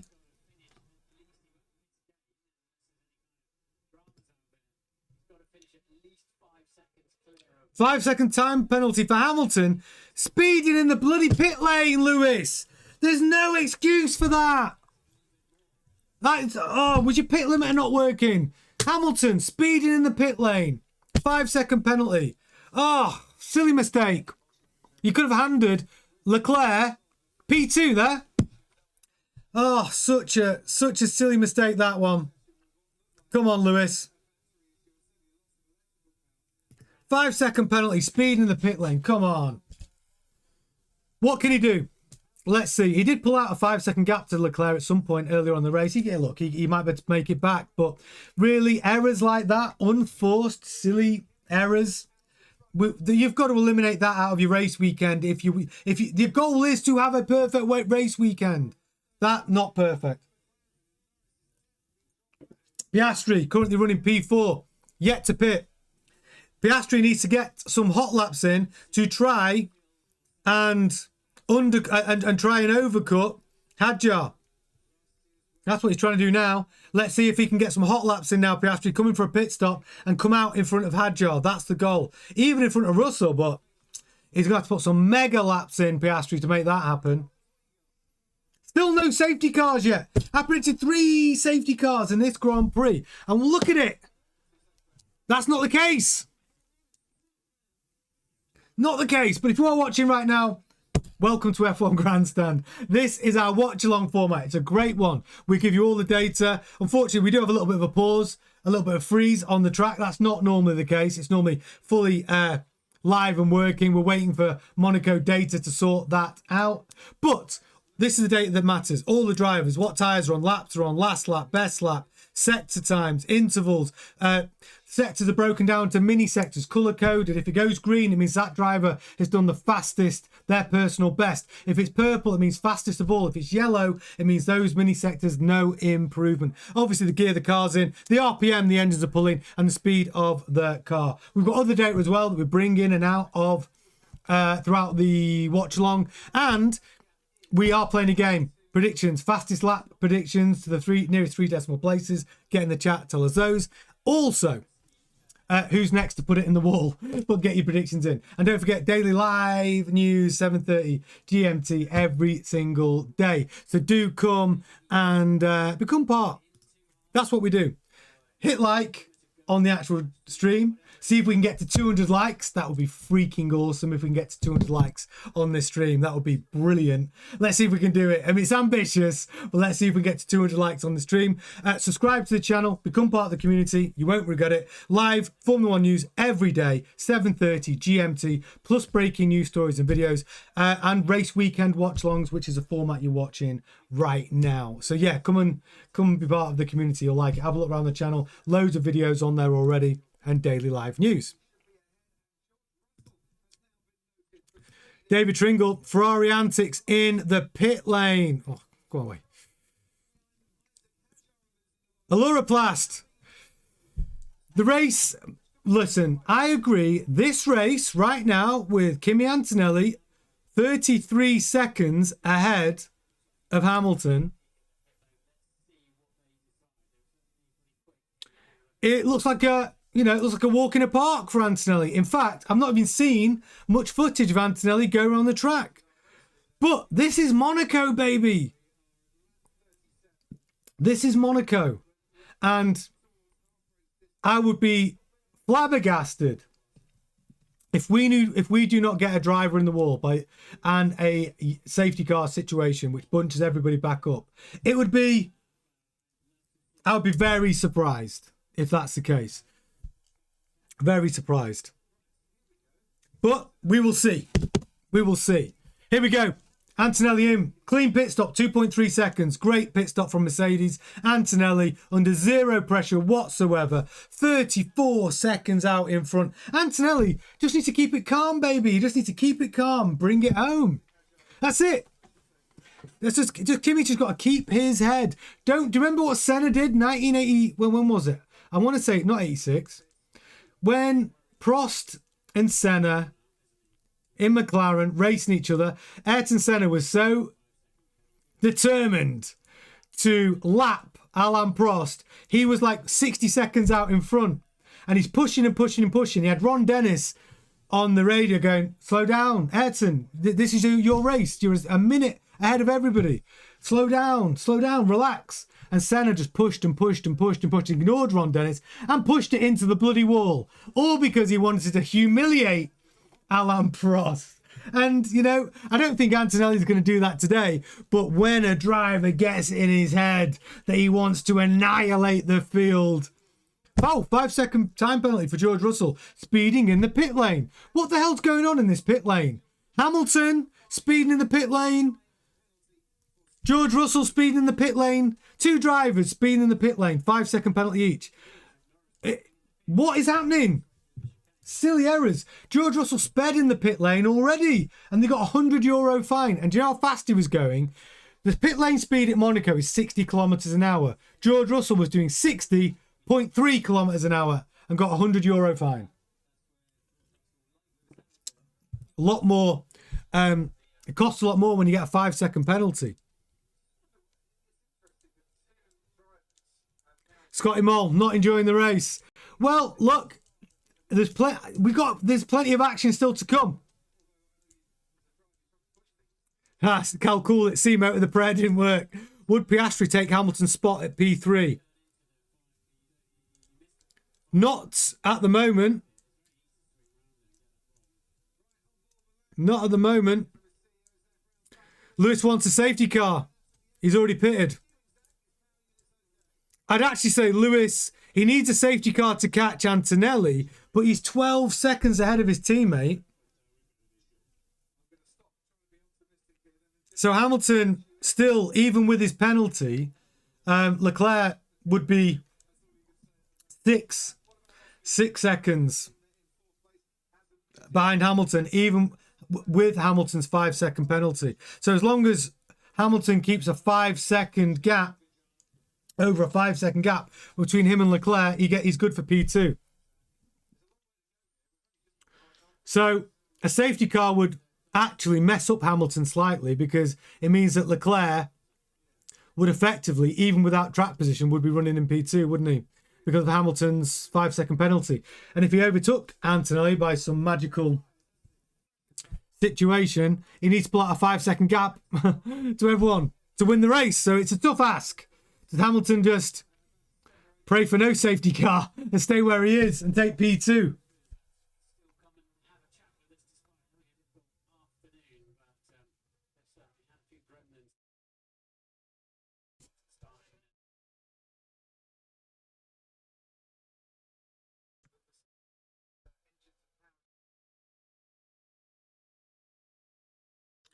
So everyone's pitted so far. So Antonelli is your race leader by 14 seconds. Hamilton, Leclerc, Piastri, Gasly. No, Piastri's not pitted yet, has he? Gasly's not pitted yet. Norris hasn't pitted yet. So Russell effectively running he's running P4. Piastri to pit, Gasly to pit, Norris to pit. So Russell running P4. Hadjar still running effectively P5, even though he's P8 right now. Lawson P9, Albon P10, Sainz 11, Lindblad 12, Hulkenberg P13, Ocon 14, Colapinto 15. Then we've got the Astons, Perez and Bortoletto.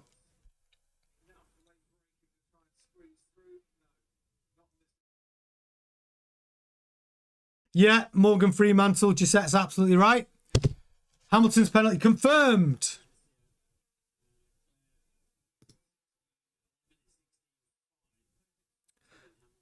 Same with Russell. 5-second penalty for Russell, also confirmed.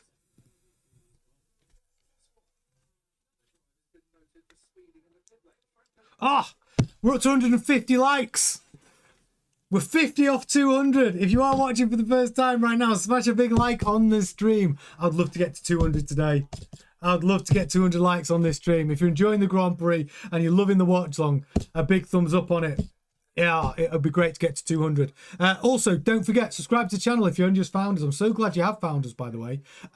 We don't just do watch alongs and race watch alongs. We are a true Formula One fan community and a true Formula One news channel. So every single day, Formula One news. It's a live news show, 7:30 GMT. Plus, we have breaking news videos as well, where we react to the daily news. We give you the news article, we talk about it, we react to it, we call BS on it if it's BS, or we join up some dots and we try and work some things out together as a community also. So it's a really fun place to come and hang out.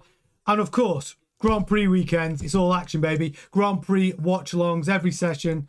And yeah, we get interactive and we would very much like you to become part of our thriving F1 community that's growing every single day. So do subscribe and come and join us. It's a lot of fun.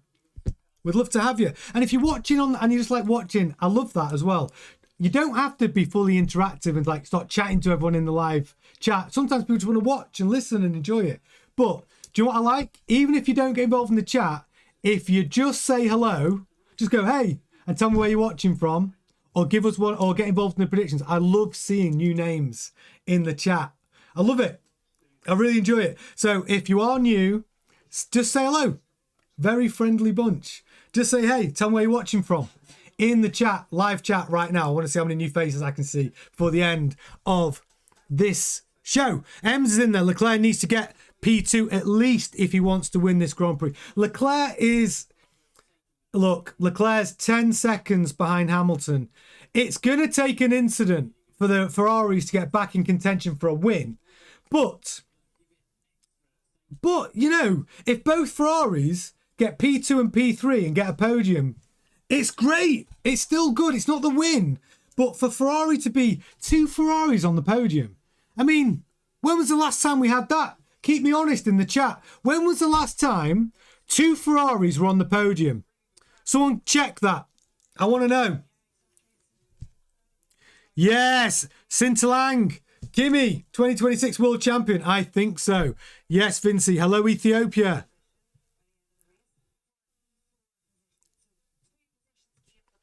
Yeah, McLaren is backing up Russell, allowing Gasly to drive off. Good news for Gasly. Gasly does need to pit still. He needs to pit. I mean, Gasly, I remember my prediction for Gasly. I said if Gasly finishes P6 in Monaco, I think that's absolute the maximum you could expect from the Alpine. So if Gasly does finish P6, we talked about that on the prediction show on Wednesday. Yes, I'm in. 1:15.573 is my best lap prediction. I'm watching from Singapore, by the way. I think you can guess what my favourite race is. Hey, Singapore's a belter. Yes, Gitte. Hello from Stockholm. Brilliant. Thank you for saying hello. I love this. I love seeing new faces, new names in the chat window. So George Russell on the gearbox of Norris. Norris is not going to make it easy for Russell to get past, but Norris does still need to pit. Keeping it. I mean, is Norris trying to do a long enough run that he can go on?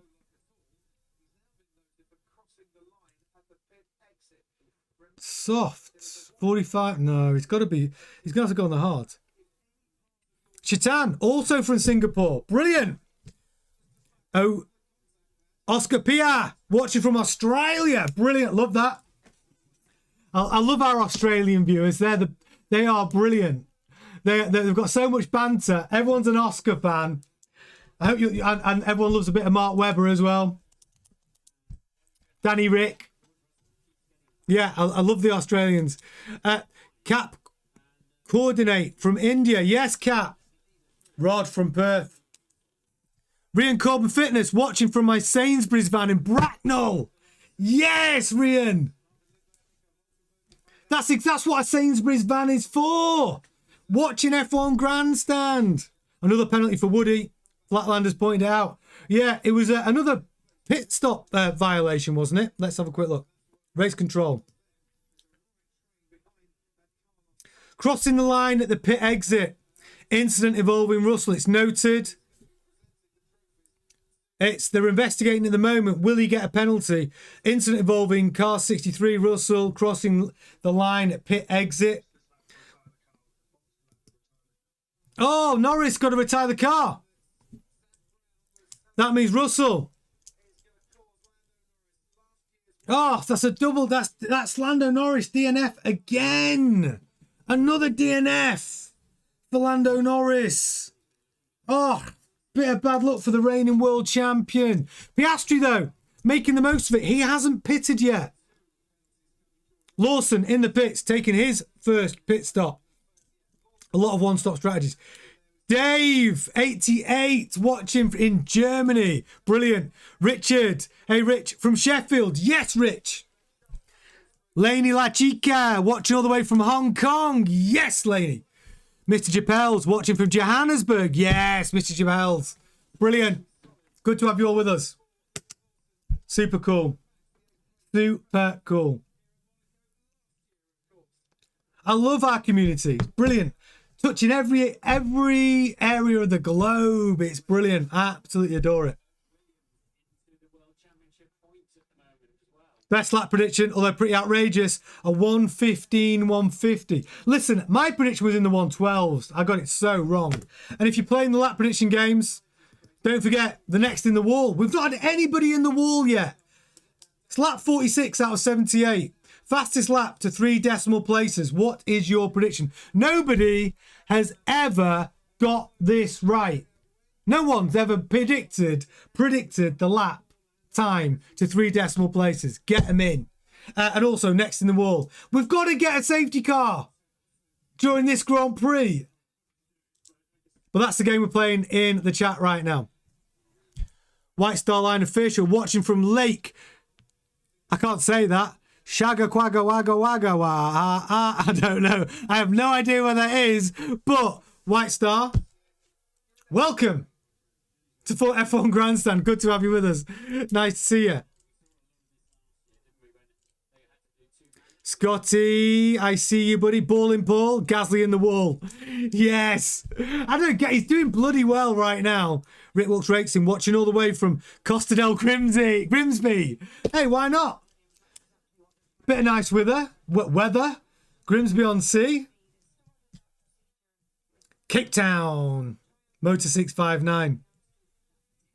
Okay, you're in the game. Cap ordinate 113.734. I think my prediction of 112.489 is looking awful.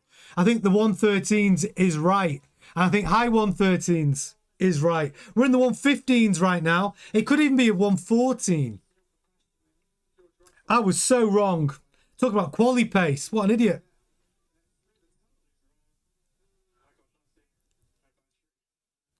Norris, nothing in the battery. Do you know Lando Norris this is his third battery this season? Oh, the Williams is... I mean, the Williams of Sainz, I think they're trying to deal with Lawson. He did get a lasting advantage. He ended up cutting the chicane. I mean, gosh, everyone behind the Williams, Carlos Sainz has got a queue.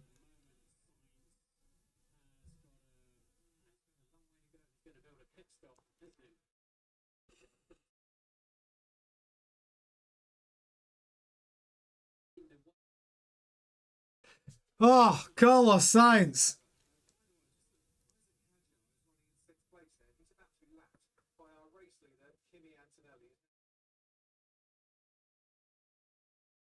Carlos Sainz and Albon, the Williams are just, yeah, they're just causing a traffic jam behind him. Albon, Lindblad, Hulkenberg, Ocon, Colapinto, and Alonso, they're all just queuing up behind Albon. What's he saying? We're being too smart with this, guys. They're trying to build up a gap for Carlos Sainz.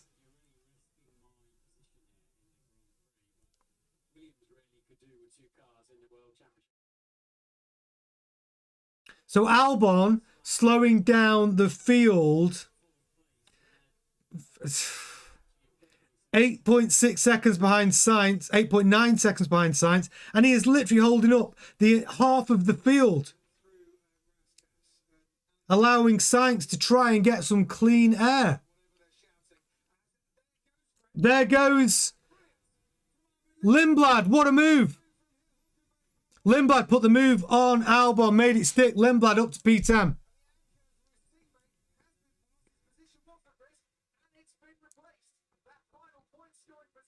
So the final point scoring position right now is Racing Bull's Arvid Lindblad, who I believe has pitted.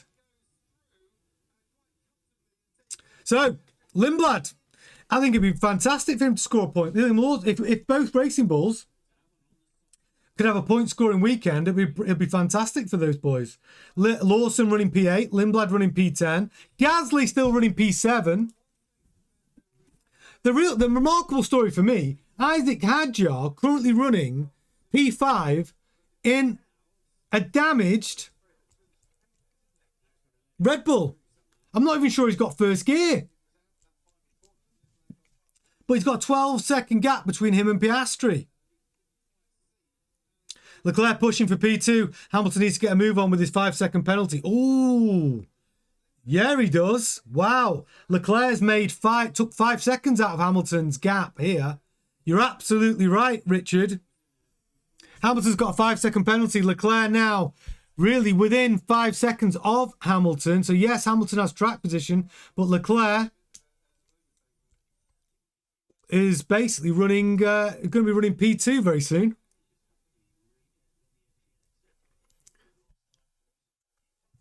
Yeah, very exciting. That I don't know what's happened to Hamilton. Why he's lost a little bit of pace here. He's still got 27 laps to go. Oh, Scotty said people saying Lewis doesn't know he's got a penalty yet. What? Has Carlos Santi not told him? I was reading actually about the relationship between Lewis and Carlos Santi. It's amazing. Like, Lewis is so delighted. He called Carlos Santi his Italian Bono. And everyone knows Pete Bonington, just like the relationship they had, him and Lewis, the most successful engineer-driver relationship in Formula 1 history. They won 6 world driver titles together. And now Pete Bonington's Kimi Antonelli's race engineer. And Lewis, I thought, was very nice term of endearment when he was describing Carlos Santi, saying the relationship they have is so strong now. And it's like the Italian Pete Bonington. And Carlos Santi was only supposed to be Lewis Hamilton's race engineer for 3 or 4 races. Miami, we were supposed to see Grosjean become Hamilton's race engineer. It hasn't happened like that, obviously. But yeah, that touching story, Hamilton with a great relationship with Leclerc now, 4.8 seconds. It is getting closer now. Hamilton's going to have to find a little bit of pace for sure if he wants to finish ahead of Leclerc with that penalty. Hey, from Chicago, yes! JWK himself, I see you. Our very own Jesus in the house. Oh, we're getting closer to our target of 200 likes. We're getting closer. We're at 172. 170 is going up. We're just 27 likes off now. 200 likes. I'll be so excited if we hit that. Can we do it in the next 27 laps? Can we get another 27 likes on this watch along? I do hope so. I really do hope so. And you still got time to get your lap predictions in as well if you just joined us. If you have just joined us. Nope, wrong one. Live chat predictions. Get your live fastest lap predictions in. There's 27 laps left. You can get it right. And it's to 3 decimal places. So no cheating. And it's whoever can get it right to 3 decimal places. I really want someone to get it right today. No one's done it yet. In all the watch longs, we've not had a winner on this. We've not had a winner on this. Next in the wall. Name the driver. Who is next in the wall? 5-second time penalty for Pierre Gasly. He does have a 13-second gap towards Lawson, but Lawson's going to hear that and he's going to be pushing hard now. Can Lawson get that P7 position?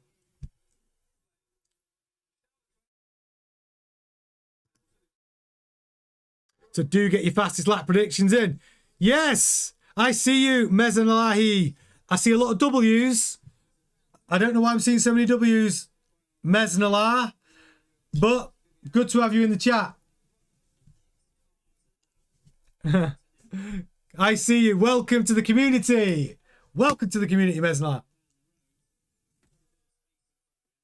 Antonelli, 22 seconds ahead of Hamilton. Hamilton just 4.4 seconds ahead of Leclerc. Russell, though, 47.5 seconds behind the Ferrari of Charles Leclerc. Yeah, but Isaac Hadjar, 8 seconds behind him. Not much going to be changing, I don't think, in that top 5, unless we see a safety car. Then we have Piastri, 12.8 seconds behind Hadjar. Gasly, 11.7 seconds behind Piastri. Then we have Lawson, Sainz, Lindblad, which are rounding out your top 10 in the moment. Those are your point scorers right now. Albon, P11, Hulkenberg, P12, Ocon, 13, Colapinto, 14, Alonso, Stroll, Perez, and Bortoletto.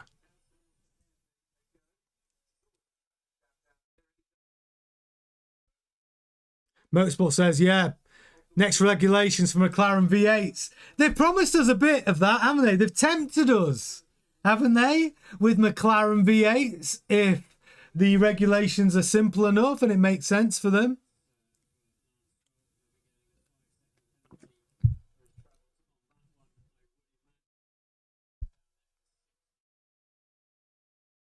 And if you haven't subscribed to the channel, oh, we're nearly there. Wow. Likes coming in. We're at 193. We're 7 off.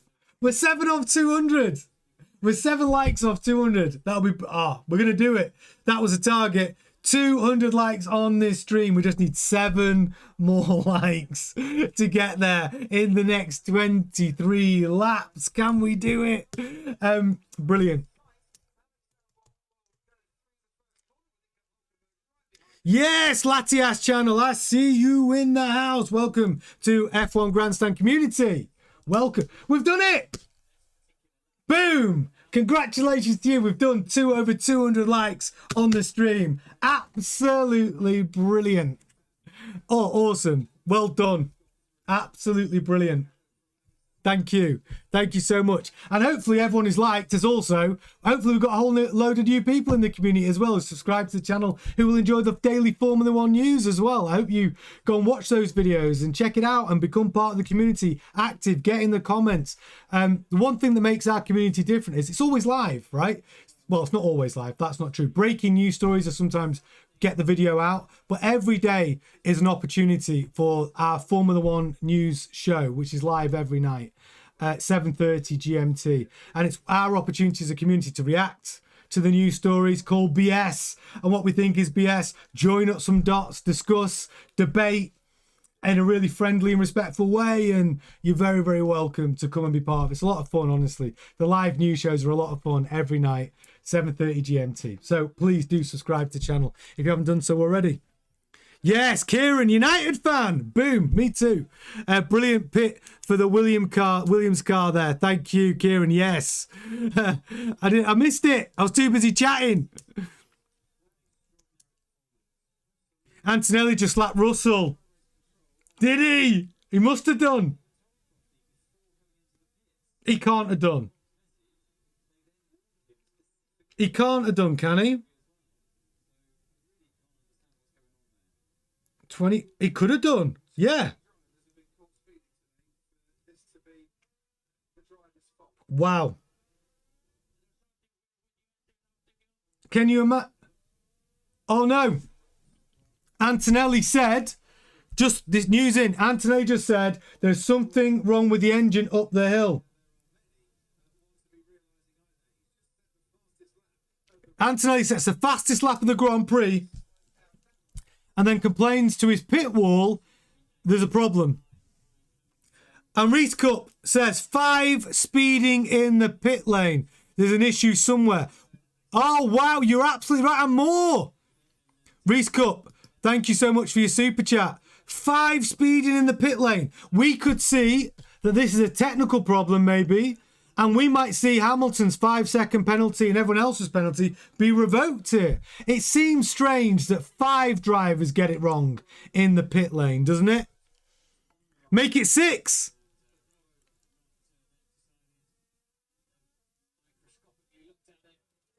George Russell got away with crossing the line on his pit lane exit. He's got away with it. No further investigation. Will George Russell have to serve this 5-second penalty? Will Hamilton? This could change. This could change things. It looks like that there is a problem with the technology, surely. You can't have 6 drivers all speeding in the pit lane. It just doesn't make sense. Chef says, turn down the engine and bring it home. He has to. He's got a 27-second lead over Hamilton. 20 laps left. You do need to choose a different engine mode if there are problems. Just do not push it. Bring the car home, Kimi. Bring it home. Leclerc, though, closing the gap on Hamilton. Just 3 seconds. 3.2 seconds between him and Hamilton. Neither car will be pitting again. Yes, Hadia, welcome to the chat. Richard Darrington's in the house. Welcome to the chat, Richard. Fastest lap, 1:14.347. Lawson in the wall.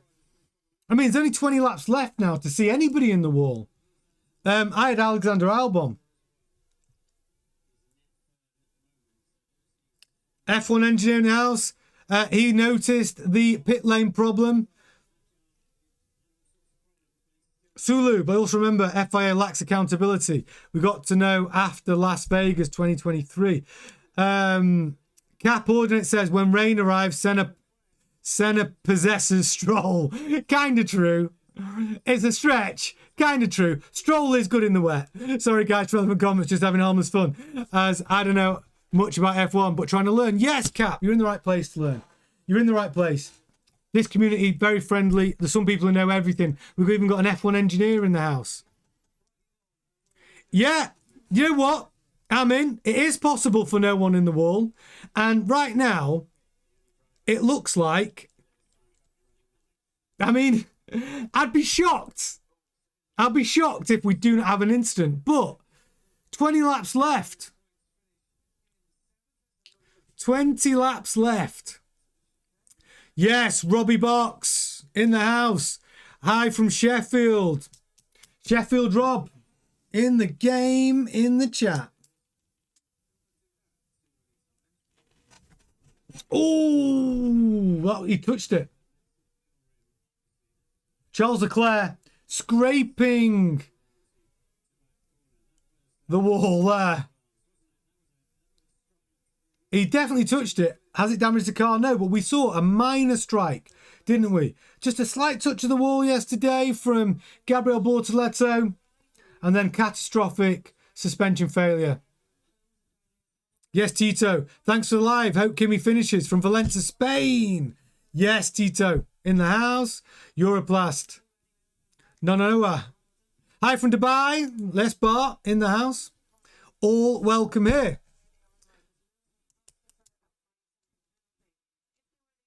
Yeah, Jesus says, so Hamilton got a 5-second penalty. Does he know? I missed something. I heard him go into the pits for hards. Like, yeah, he went into the pits. He pitted first from both the Ferraris, went on the hards, and then got a penalty for speeding in the pit lane. But like everyone's pointed out, we've got 6 cars who have been given a 5-second penalty for speeding in the pit lane. I highly doubt. Yellow flag. Track hazard. What has happened? Stroll! Next in the wall was Stroll. Who predicted Lance Stroll as next in the wall? We have a yellow flag. It's what this race needed. Stroll is fine, but it's what the race needed. We have a yellow flag. Safety car is out. We have an exciting final stint for this Grand Prix. Safety car is out, ladies and gentlemen. Would you come in and grab some tyres? I would not. Not at this point.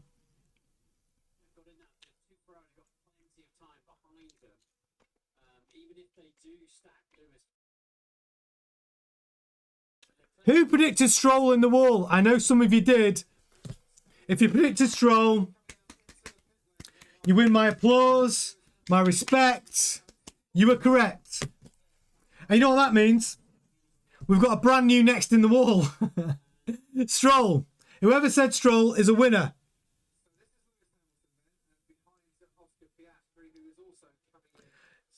So Hamilton's coming to pit for some new rubber.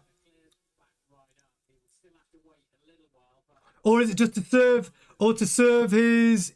He will serve his 5-second penalty here as well.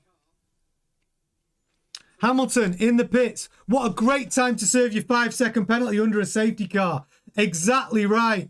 And Charles Leclerc, who pitted behind him, because Hamilton came in first, because he stacked on the pit stop, means that Hamilton's, by default, kept Leclerc behind him.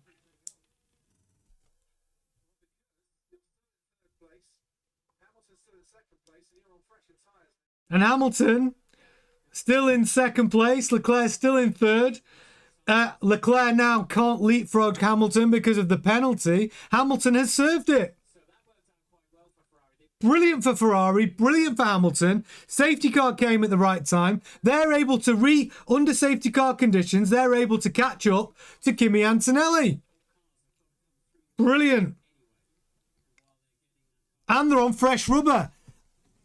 On the softs. This is a shootout to the end. This is getting very exciting. Ferrari are not out of this yet. Antonelli, come into the pits. He will get out in front of Hamilton, obviously. So Antonelli needs to put the softs on right now.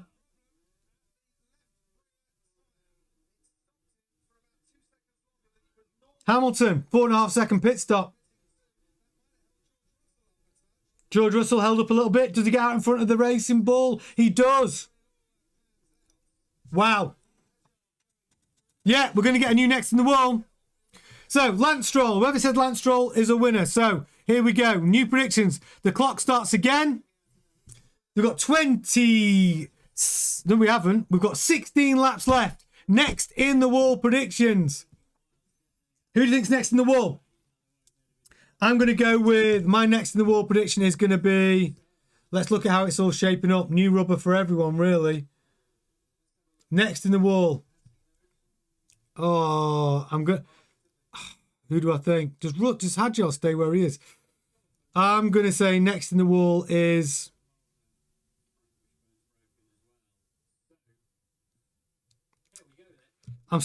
No, I'm going to change it.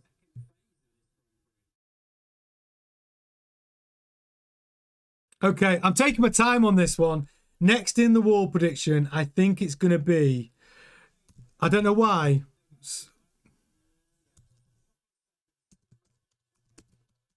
No, I'm changing it. I'm not wishing this on him.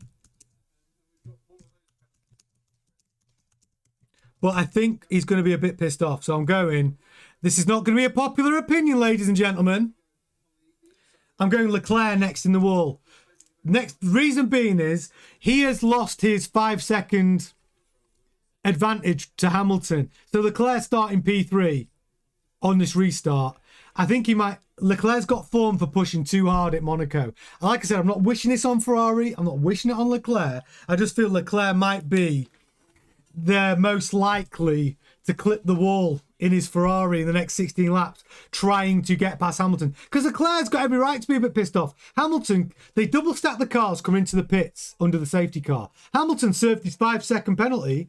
Well, because Leclerc's not out on track, taking advantage of that, you know, basically Leclerc has to wait for Hamilton to serve his 5-second penalty, come out of the pits, do his pit stop, and he's still, you know, he hasn't got track position. So, yeah, it's... If I'm Leclerc, I'm a bit pissed off. So that's my logic. Bart said, yeah, you were thinking that too. Armin's going, I think Russell. Russell, Hernandez, Ocon next in the wall. Lita says, I hope not, though. Yeah, like, none of these predictions are because, like, I want it to happen. I'm just trying to apply a little bit of logic to our guesses, right? Caroline's going, Hadjar in the wall.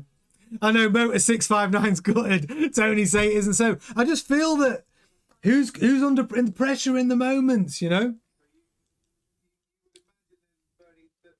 The good night, Leclerc literally cussing out his engineer. Yeah, he's not happy about that because Hamilton just stole an advantage from him. You know, just basically cost Leclerc an extra 5 seconds. And kept him behind Hamilton, so yeah. Ron White, Russell now behind Hadjar. Yeah, that's another pressure point, isn't it? Russell trying to get past Hadjar. If Hadjar doesn't choose to pit and retains track position, stays out on those hards, well then Russell's got an issue to get by Hadjar. Hadjar will bunch everybody up. Good for the Ferraris. On the restart, you're thinking Hadjar's going to bunch everybody up. If he stays out and keeps track position.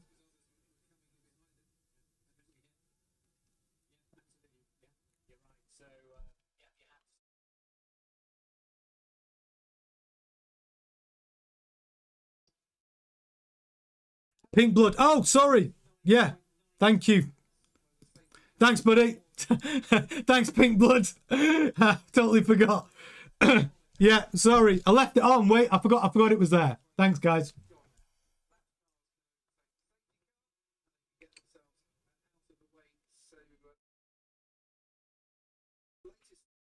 So here we go.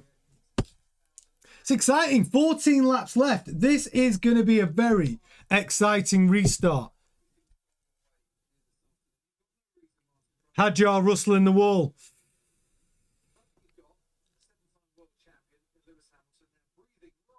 I mean, when you're watching it on television right now, it's 14 laps. Hamilton on the softs, Leclerc on the softs. 0 time between Hamilton and Antonelli and Leclerc and Hamilton. Hadjar up there. A thorn in everyone's side. Stayed out on the hard tyre. Russell behind him on fresh rubber. But still, it's so difficult. Even on fresh rubber and having the quicker car, it's so difficult to overtake here. Russell's going to have an issue. A real issue trying to get past Hadjar. Grouping up. Getting ready for this restart, ladies and gentlemen.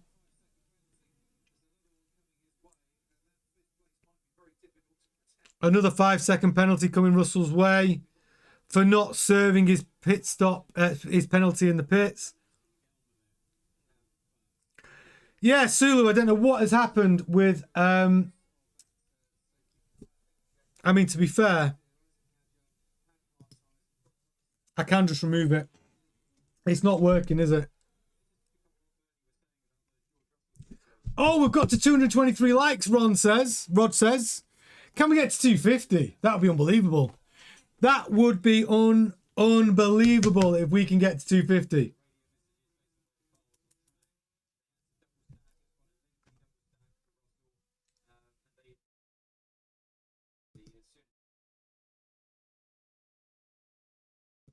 Yeah, data coming from the track on the live track data. Don't know what that problem is.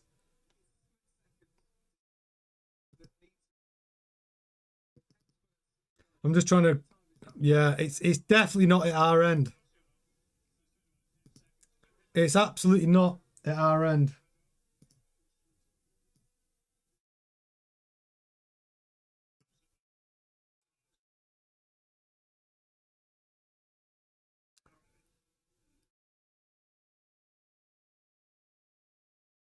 Russell trying to get having some communication with the pit wall, trying to find out whether he's got another 5-second penalty. Oh, Masigio says Colapinto is going to be in the wall. I've got Leclerc. Jesus has got Leclerc. Sulo 239 right now. Oh my gosh. We've got 14 laps to get 20 more. 20 more laps, 20 more likes on the stream. Let's go. Let's bloody go. Let's get to 250.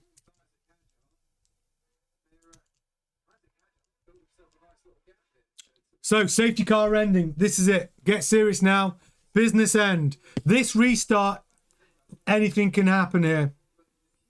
Can the Ferraris take full advantage of their smaller turbo? Antonelli just backing up Hamilton into Leclerc. Lap 65 of 78. This is it. Get excited.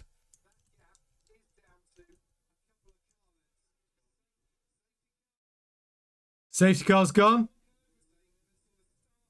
Start finish line. Hamilton is right on the gearbox of Antonelli.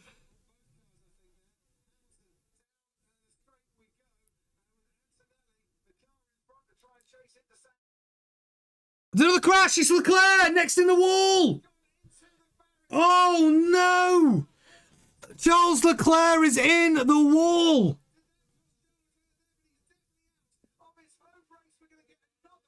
Another safety car. He's okay. Leclerc on the radio saying he's okay. Oh. Wow.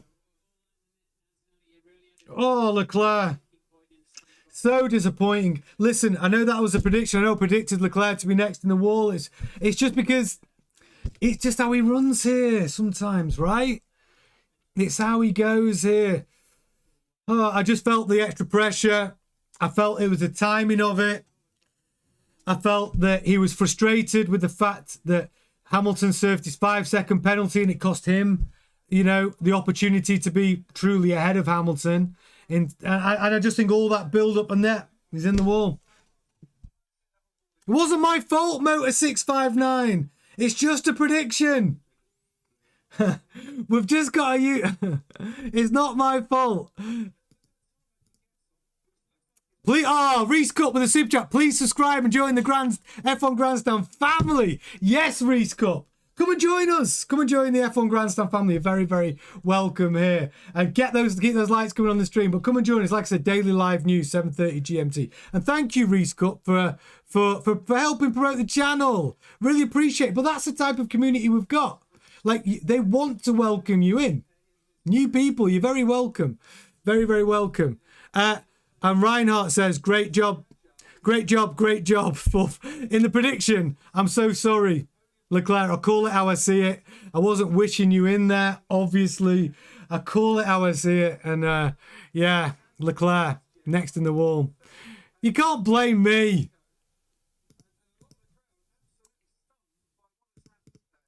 It's predictions. It's not on me, Els. It isn't my fault. For me, Scott said, I predicted this about 30 laps ago, said Leclerc in the wall with 10 or 12 to go. Still, let's keep it positive for the guys who are still racing. Hamilton's still got a chance if you're a Ferrari fan. Another safety car. Hamilton's going to, you know, he's still in there. So Ferrari fans, it's not over.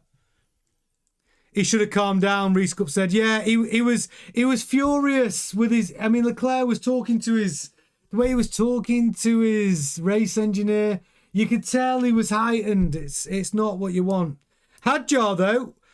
Oh, look at that. If Hadjar can hold that slightly crippled Red Bull to a podium, if Hadjar gets a podium, that's fantastic for him. With every tragedy, there's a silver lining for somebody else. Yeah, Mike saying, how could you? I wasn't wishing it on him. I was just predicting what I think could happen. Oh, no. What? Gasly's under investigation now as well for pit lane speeding again. There's something going on with this pit lane speeding stuff. It can't be all the drivers. It can't be.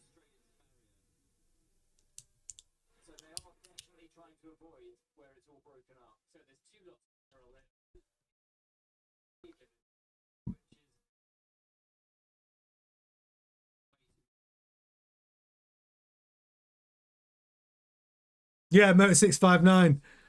Sidekick today. I just a bit of luck, you know. I get way more wrong than I get right. 659. Way more wrong. Look at my predictions from Wednesday night. I predicted Hamilton's going to win the race.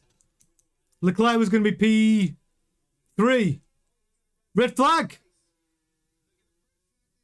Session stopped.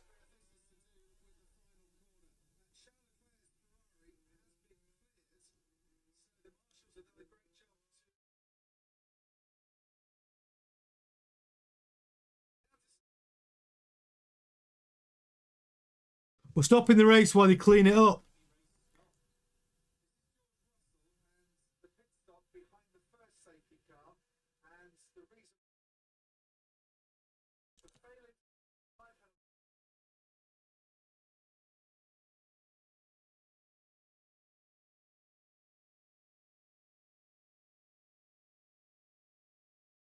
So, George Russell did fail to serve his time penalty correctly.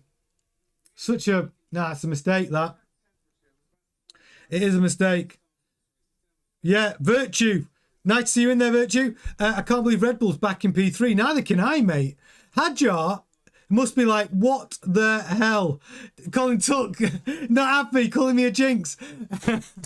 This is straight chaos, Menace the Goat says. I know, it is straight chaos. Kevin, has Lindblad pitted yet? Yes. Yes. He's pitted once. Did he pit under the safety car? No. Pierre Gasly with a 5-second time penalty. Lindblad's got pretty lucky here. Yeah, he did. He stayed out. He kept track position. Same with Lawson. Lawson's pit. Gasly's in P5. The Alpine of Gasly is in P5. He does have a penalty, though. I'm not sure about these penalties, whether they're going to actually be enforceable, because if there is something wrong with that pit lane limiter. So the session stopped. All cars on the pit lane. Everyone can relax. Take a drink. Have a cup of tea. Oh, I'd love a cup of tea. I would love a cup of tea or coffee right now. Rod F1 fan, I'm all in for Hadjar podium. I would be delighted for Isaac. We were talking about, listen, we've got a chance to chat a minute now. I would be delighted for Isaac Hadjar. Someone was asking earlier on in the chat, what do I think about Isaac Hadjar and his season so far and his move to Red Bull? What do I think of him as a driver? And I have to say, I think Hadjar is a brilliant driver. I think he is super, super quick. Second season in Formula One. Yes, he's got a mistake in him, but he has that mistake in him because he has a quality in him that I absolutely love in an F1 driver, which is find the rugged edge. Push, push, push. And Hadjar is good at finding where the limits are. Sometimes he pushes too hard and puts the car in the wall like he did in Miami, like he did in free practice one here in Monaco. But he's not fazed by it. He'll put it in the wall and then he'll come out and, you know, put that Red Bull, you know, 2.5 tenths slower than Max Verstappen, which is phenomenal. You know, if you're in the same car as Max and you're within 2 or 3 tenths, that's a good place to be, right? in your second season in Formula One in a notoriously difficult seat, which is the second seat in the Red Bull. Because no matter who you are, when your teammate's Max Verstappen, it's very easy to get shown up and end up, you know, a second a lap down. So, yeah, Hadjar, if he can pull off a podium today, I think it'll be fantastic.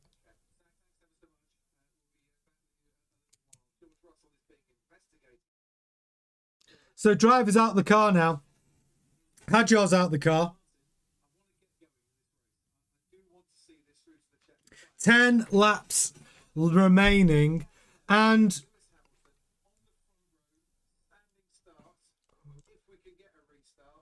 if we get a restart, front row standing start in a Ferrari, you've got to fancy that, haven't you?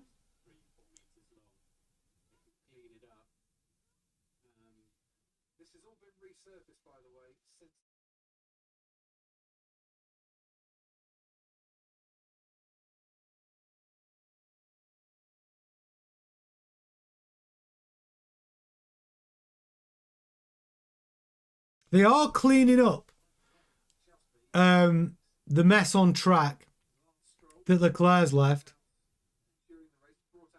Scotty says Leclerc let his head get to him. He did. He absolutely did. He did. He was annoyed about Hamilton getting the advantage of having been able to serve his pit stop. So is it going to be a... Here's the thing. The restart could be a rolling start, right? Or it could be a restart. And if it's a restart from the grid, Hamilton and that smaller turbo in the Ferrari, he could get out in front. That's the advantage of the Ferrari. If it's a rolling start, obviously far more in Antonelli's favour. 10 laps left. See, Monaco always, it does bring drama of some description. I know it can be a bit boring when you get, you know, pole position, always, you know, favourite to win the race. But that's the thing about Monaco. You can watch 68 laps of a Grand Prix and then a red flag situation, have a restart situation from a standing start, and all of a sudden, Hamilton could end up P1 and hold everyone off for 10 laps. You don't know. There's always something here in Monaco. Yeah, Vucci. So it's so odd how many drivers have been given penalties today for speeding. It doesn't make any sense. You never get that happening. That many drivers. It doesn't make any sense. I feel that there's actually a technical problem with the limiter or whatever's measuring the speed as they enter the pit lane. Yeah, Rob, yeah, something bizarre about it. Thane says, unless Hamilton has a senior moment, he could be able to, or should be able to win this. It'd be brilliant. So what they're looking at is oil on the track.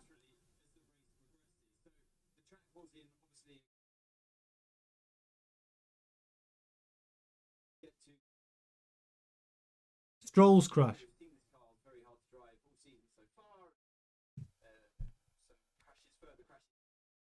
Anthony Davidson.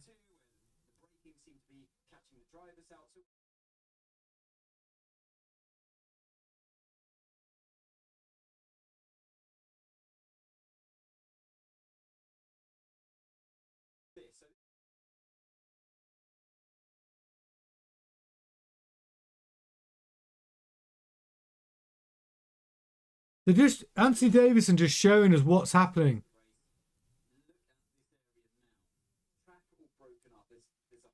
Oh, there's a hole in the track.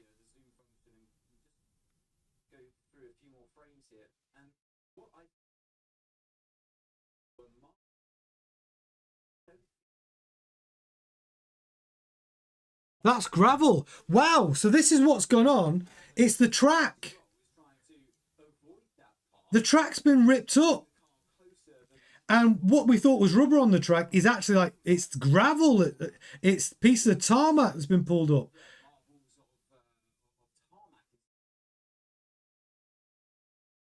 Are they getting picked up on the tyres?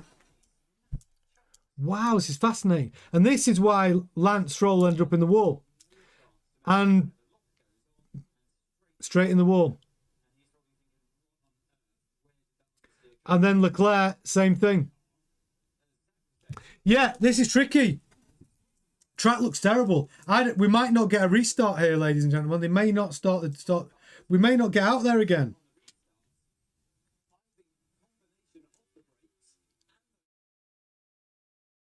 Same thing.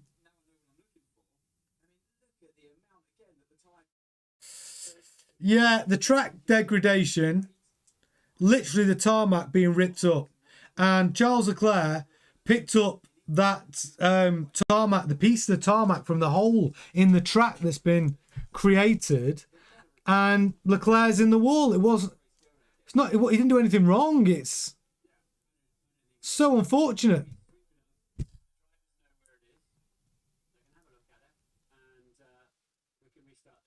So they are going to restart. They swept all of those all those pieces of tarmac away, and there was a lot of it. And the drivers should be able to continue to race for the next 10 laps.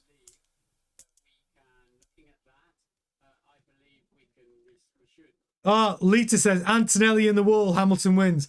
Could you imagine on the restart? Hamilton, same corner as Leclerc and Stroll, and then we get Antonelli in the wall. Oh, don't. The drama. There's plenty of drama still to come here for the last 10 laps.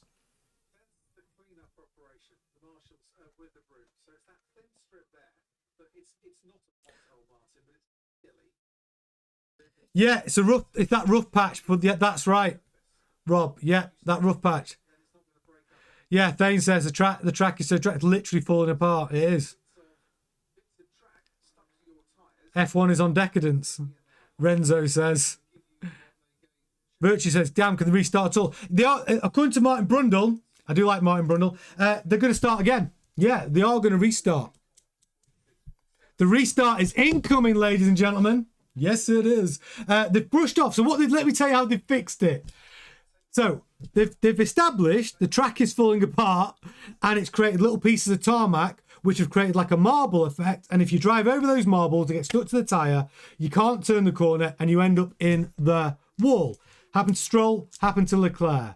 Their solution is send a road sweeper to sweep up those little pieces of tarmac, yet the track is still going to degrade even over the next 10 laps. So I'm not exactly sure what a great solution that is, but we are going racing again for another 10 laps. And that's what Cal says. There is no tarmac fix that will last 10 laps. All they've done is brushed away the piece of the tarmac and go racing. Told the drivers where the problem area is. And let's see. Yes, Miro, the first three at the minute. Antonelli running P1, Hamilton P2, Hadjar P3, Russell P4. Gasly running P5, Piastri P6, Lawson P7, Lindblad, young Lindblad up into P8, Albon P9. Both Williams in the top 10. Albon and then Sainz. That's your top 10.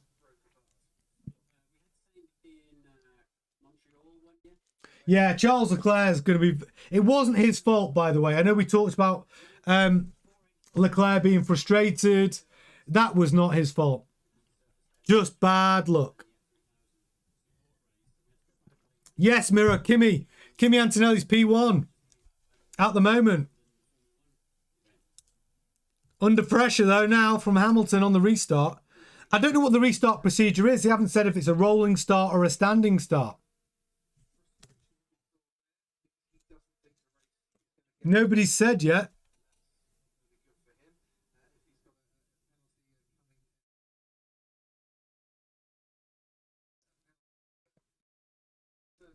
Russ Palmer, 3 Fords minus Max in the top 10. Well, Mercedes, Ferrari, and a Ford. In the top 10, yeah. So we've got, oh yeah, you're right. Hadjar, Ford, Lawson, Ford, Lindblad, Ford, Antonelli, Mercedes, Gasly, Mercedes, Albon and Sainz, Mercedes, 4 Mercedes, 1 Ferrari. Oh, actually, no, you got Piastri, Mercedes.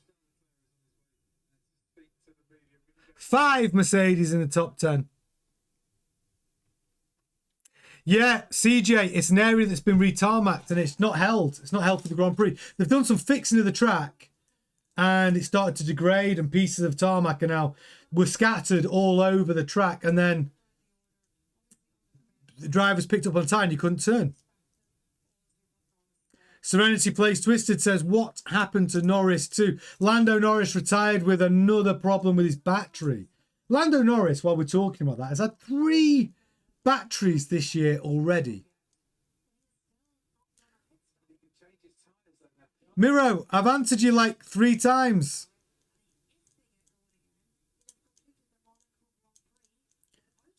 Antonelli, Hamilton, Hadjar, top 3.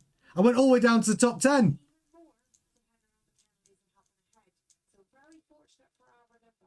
Plus, if you look, the data's always on the screen as well, Miro. You can see it. You've got, oh, as long as you're not blind, are you, Miro? Just before I say this, and you're just listening only. Because if you are just listening only, I have mentioned it. Antonelli, Hamilton, Hadjar. But if you can see, it is on the screen. Antonelli, Hamilton, Hadjar. If you watch on the phone, it can be a little small. You don't have to pinch it out so you can see it properly.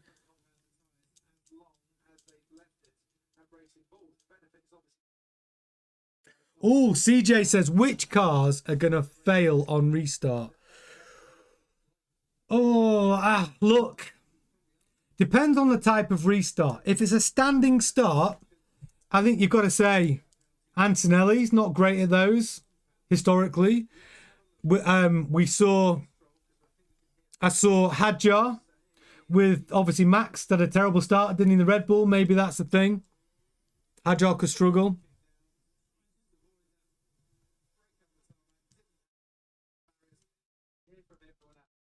Dane said, I wonder if Leclerc will still announce he's having a baby today or wait. Probably wait for, he might do it on social media tomorrow.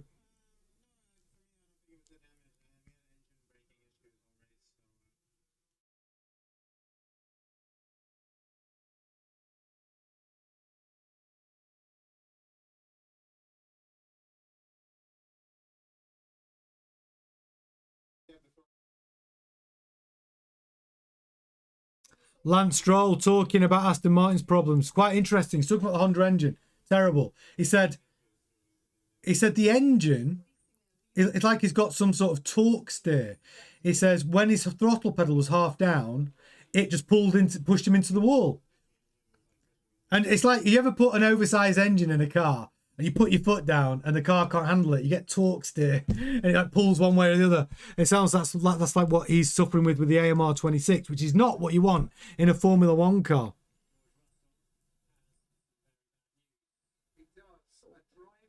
Pink Blood says, do anyone else have a chance to win?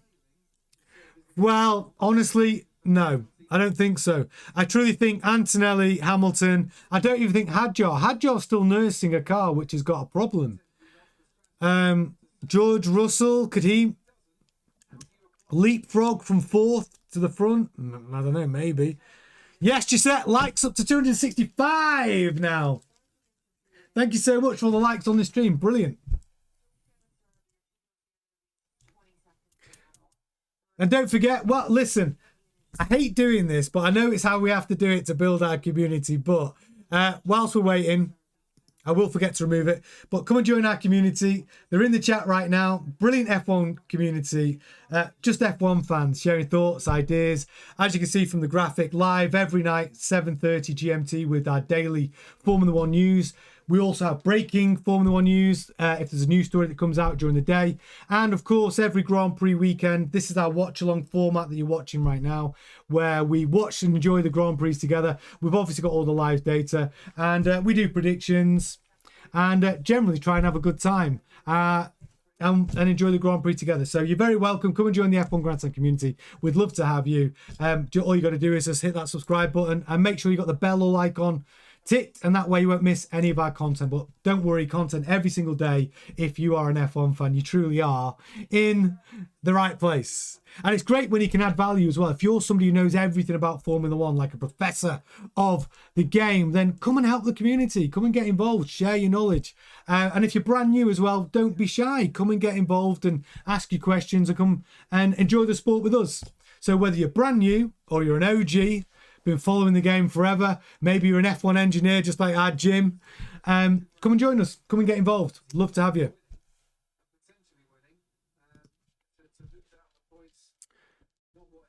11 laps left. A lot can happen in 11 laps, right?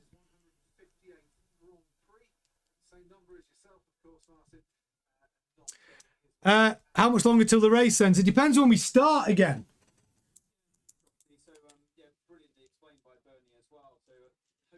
Yes, Lita. Sub everyone. Subscribe to the channel. Get involved. Come and be part of the fun.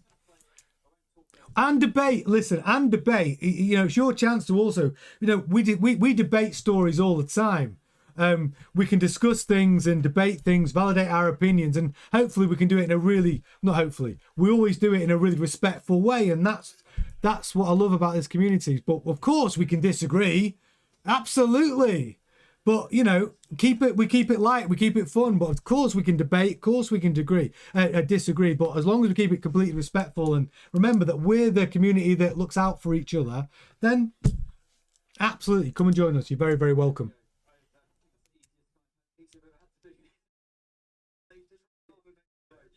I mean, are they going to get this restart started? Do you know what? It reminds me of, was it last year, Spa, when we were waiting for the Grand Prix to start and the rain was pouring and Max was saying, well, I'm ready to race. We can race. Hamilton was saying, yeah, I'm ready to race. It's raining, but let's go. And it was an hour, like a delay, wasn't an hour, over an hour delay. And this was right at the start of the channel. We started this channel. I did my first live stream on the 18th of July last year. Not even a year.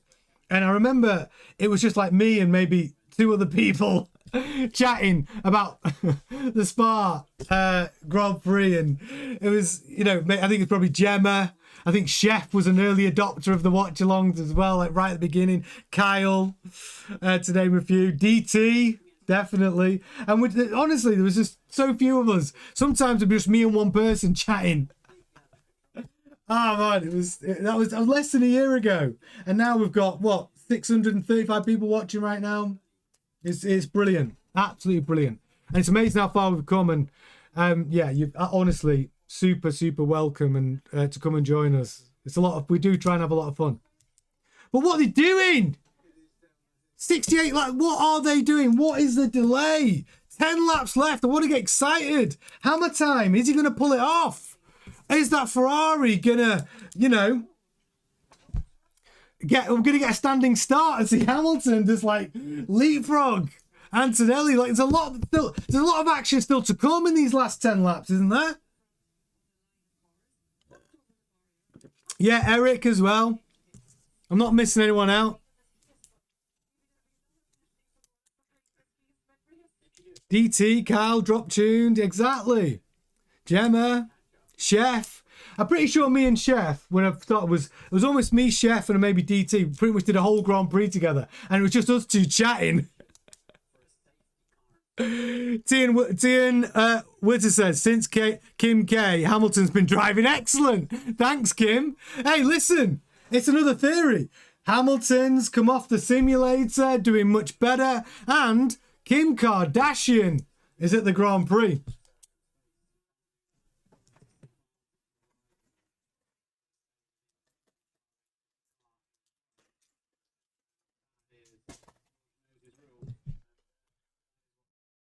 Yes, Mike McElfresh, North Carolina, baby. Nice to have you with us. Brilliant. Brilliant to have you with us. Tony Swan not agreeing with the Kim Kardashian theory.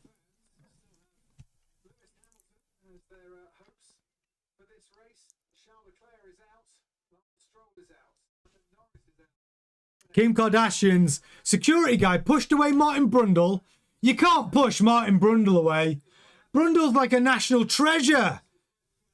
And you probably do know, some fans will know, but Martin Brundle was pretty much the only driver, teammate of Ayrton Senna. Sorry, that's a lie. Michael Schumacher, get my facts right, was one of the only teammates of Michael Schumacher that really challenged him. At the Benetton team, Martin Brundle and Michael Schumacher were pretty close together, but Schumacher was the quicker driver. But Martin Brundle wasn't far off. And every driver after Brundle was miles off Schumacher. Yes, Renzo, from the Dominican Republic, I see you. Cal Coolidge says the Kardashian curse has 100% success rate. Just wait. Oh, I don't know. Could Russell overtake Hadjar for podium? Yes. Yeah, possibly. Russell's got the faster car. Depends if they do a rolling start or a standing start. Is it a rolling start or a standing start? Chef, Martin Brundle, OBE, F1 royalty.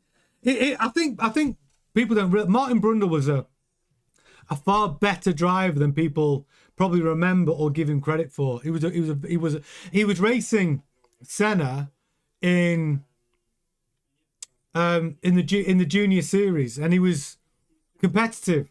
I think F3 they were racing each other together.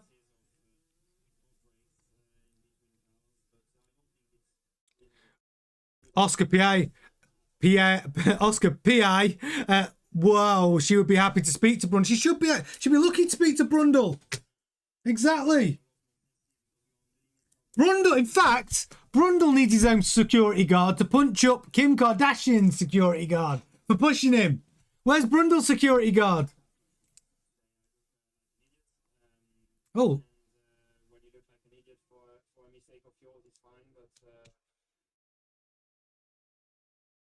Leclerc said he looks like an idiot because of the accident, but it wasn't his fault. It's borderline dangerous to track.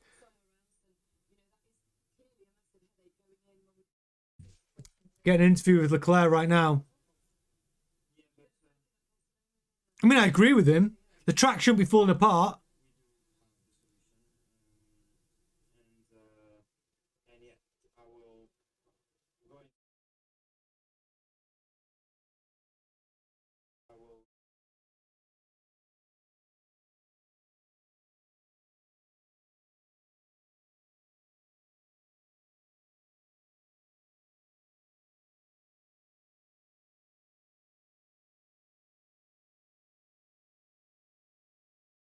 Charles Leclerc actually said something interesting there. He said, I think he said going into Lewis's iteration. I think he was talking about saying he's going to basically go with Lewis's setup for the next race. Something to do with consistency.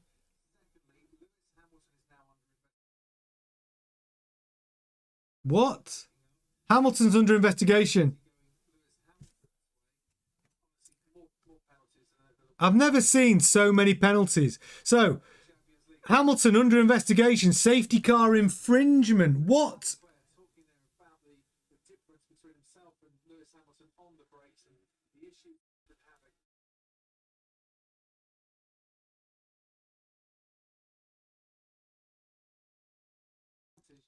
He wasn't doing anything wrong.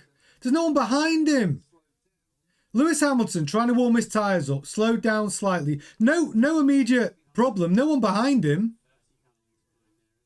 There's about 10 car lengths behind him. There's nothing wrong. If he gets a penalty for that, that'd be crazy.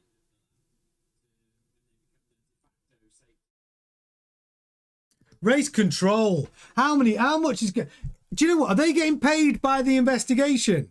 If you're sat there as a race director going, yeah, let's investigate that one as well. Session restart. 9 minutes time, ladies and gentlemen. We are getting a restart. I don't know what the restart looks like.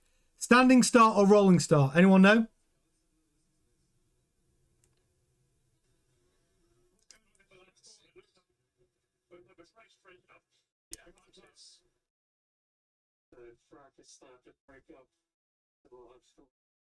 So all the drivers noticed the track was breaking up. George said it. Piastri said it. And he's saying the track is dangerous. George Russell said the track is dangerous. So drivers were aware. They noticed it. George Russell, Piastri said the track is dangerous. The track is breaking up. They didn't put the car on the wall. Lance Stroll did. Leclerc did. But yes, the track is... I don't know. You got to drive around the hole, I guess. But they are restarting. But isn't it crazy when the drivers noticed it at those speeds? George Russell called it. Piastri called it. And the team radio just said, keep driving. Oh, Gisette. Yes, Gisette. See you on the news show later.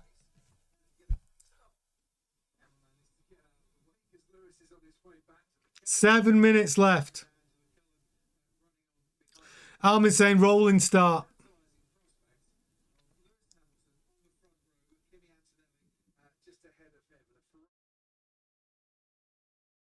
No, Thane, I've not downloaded the DLC yet. I'm going to though. I'm going to find the time. I might even download the DLC later. Well, it won't be today actually, but yeah, I think they're more fun to drive. Oh, the easier to drive is the real question. Oh, I was struggling.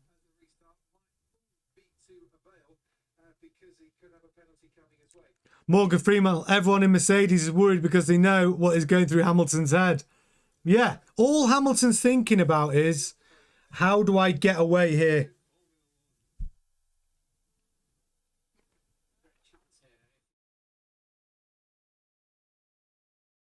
We still don't know.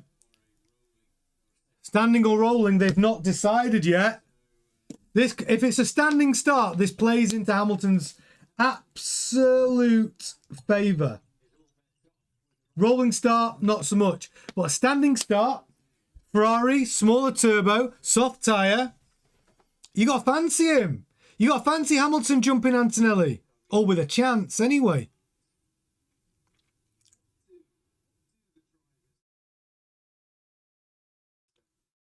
Oh, wow, we're nearly at 300 likes.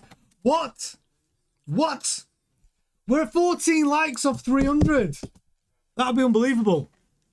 And I didn't think we get unbelievable.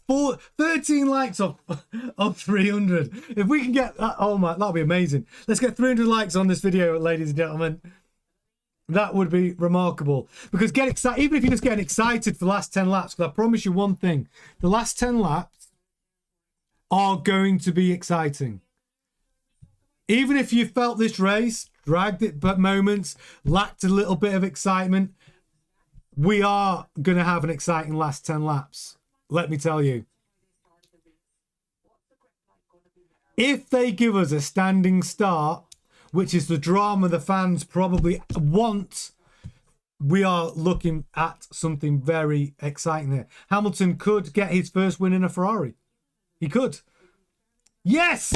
We made it! 300 likes. Over 300 likes. Keep the likes coming in there, but that's freaking awesome. It's very, very, very cool. Very cool. Very cool. And if you are brand new, by the way, during the watch-alongs every single... We've got the same next weekend. Barcelona, baby. So watch-alongs throughout next weekend as well. And the other thing I want you to remember is this is just one of our formats. It's one format that I do, which is the Grand Prix weekends. Live Formula One news on the channel every single day, 7:30 GMT. Fully interactive. Get in, have your say, or just sit and watch. It's entirely up to you.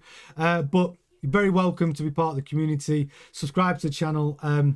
Yeah, it's been a crazy journey, this YouTube journey. Not even a year old. And honestly, we'd love you to join and be part of our community. And yeah, if you want to subscribe, 100% do it now before you forget and become part of it. And you can dip in and out. You can watch the news every day if you like. You can be as active as you like. If you might just like the watch-alongs, but whatever you're into, all the Formula, if you're a Formula One fan, we've got you covered. at F1 Grandstand. So do come and be part of it.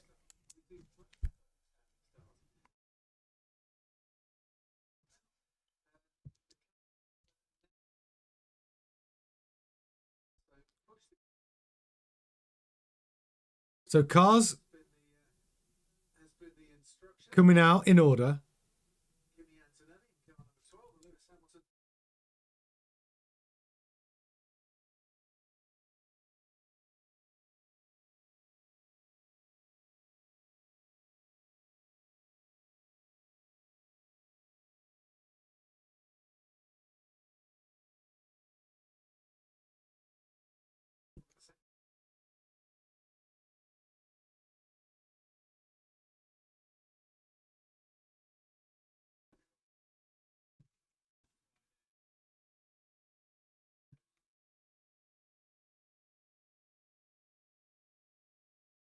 I don't understand. Is it a rolling start or is it a standing start?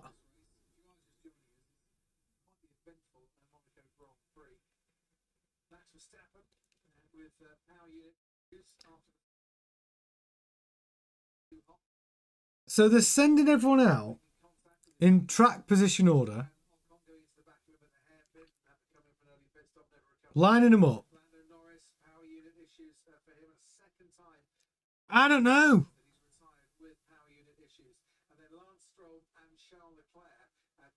F1 044. Yeah, lights and flare, Paul Leclerc, and I really hope it's a standing start. I hope it's a standing start for the excitement of it.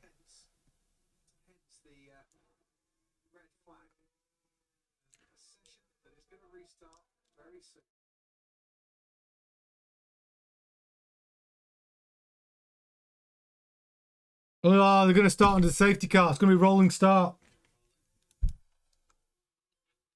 They're going to start under the safety car.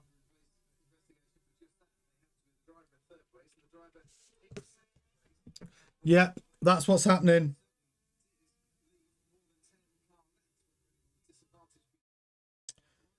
Oh, God, you know, we're nearly at 15,000 subscribers. So we're just 111 subscribers off 15K. 111 subscribers off 15,000. And we're not even a year in. Did the first ever show on the... I'm so grateful to every one of you that subscribed to the channel. Yeah, really come and... If you are... You know, if you're watching right now for the first time, come and join us. Come and join us. Watch-alongs, Grand Prix watch-alongs, live news every day. Fully interactive. Come and be part of it. We're just 110 subscribers away from 15K. Be great to get there at some point in the near future. Maybe even by Barcelona. 15K by next weekend, baby. But if you are watching, come and subscribe. Be part of it. Rolling start. 15 seconds until we hit our restart. Oh, thanks, Gemma. Best live news every night. Thank you so much. It is. It is good fun. Yeah, we do have a lot of fun on our live news shows every night, 7:30 GMT. They're really good. And even if you don't make the live, they're actually just a quite really good fun show to watch on replay as well. And then you can get, and then what we do is you get in the comments, and of course I read every comment and we interact that way also. Ray Mav, hope Hamilton will win this one. Well, let's see. 10 laps to go. Rob says Autosport a tweet saying it's a standing start.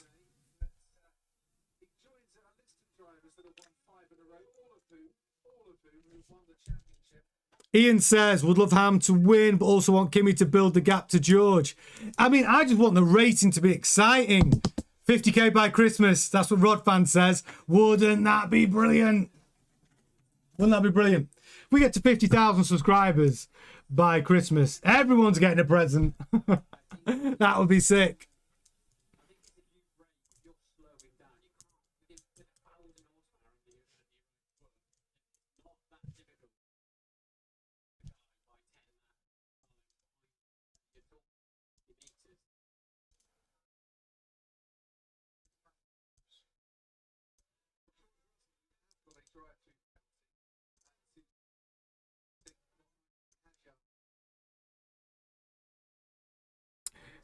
Oh, that's true.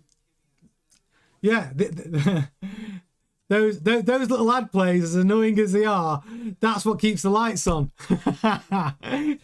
So if you can avoid ads, ad blockers, that'd be brilliant. Believe it or not, I'll show you actually one day. It doesn't make, right now where we are at the minute, we're still quite small. It doesn't make it's still, the channel still costs money, put it that way, at the moment. But yeah, the actual dream situation is everyone let the ads run, enjoy the ads, watch the ads. that's a dream for someone who's trying to build a channel on YouTube, because the more ads, the more time ad time that people actually watch, the more YouTube goes, oh, here's a little bit more, here's an extra few pennies. But yeah, I do get it.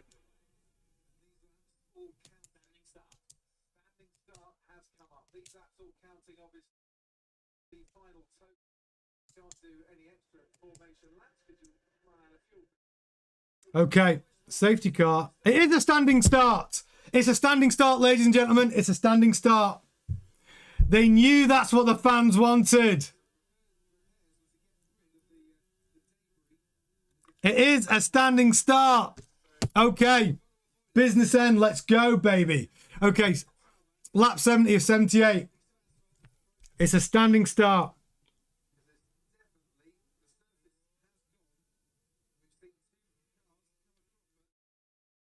The surface is falling apart. The track is degrading at a phenomenal rate. There could be some action here, ladies and gentlemen. Last 9 laps.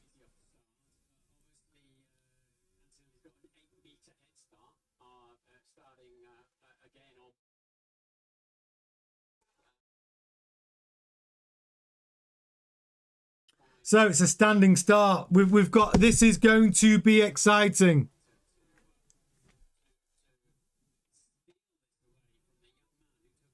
Yes, Thane, that's true.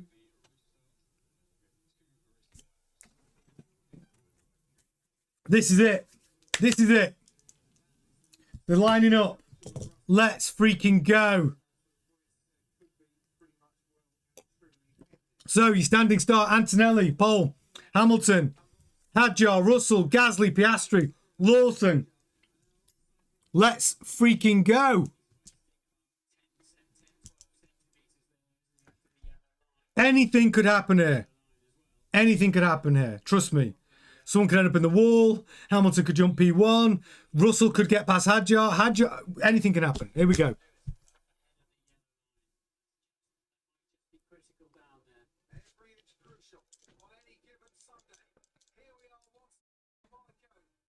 Pre-start procedure on. Lights.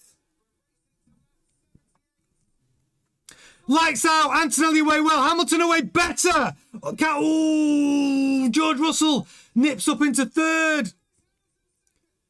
George Russell third. George Russell has jumped. Pierre Gasly's up to fourth. Hadjar down to fifth. So big improvements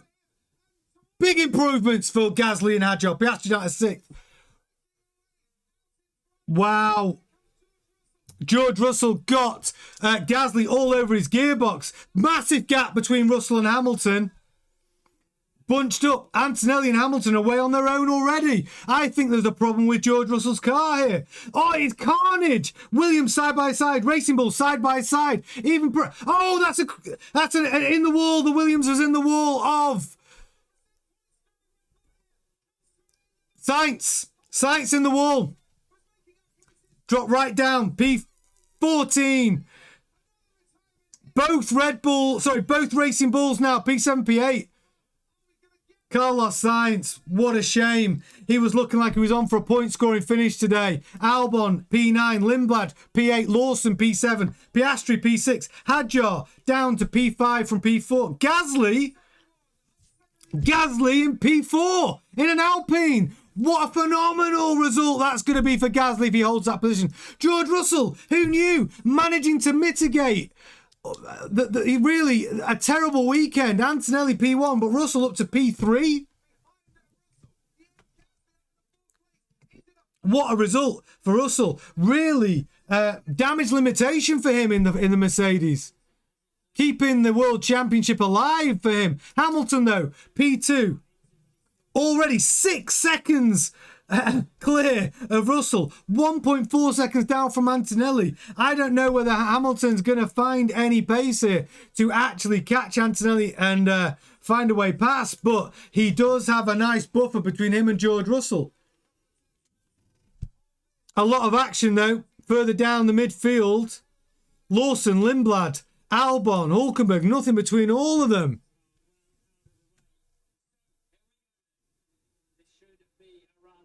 Poor Carlos Sainz on for a point scoring. Hulkenberg! Oh!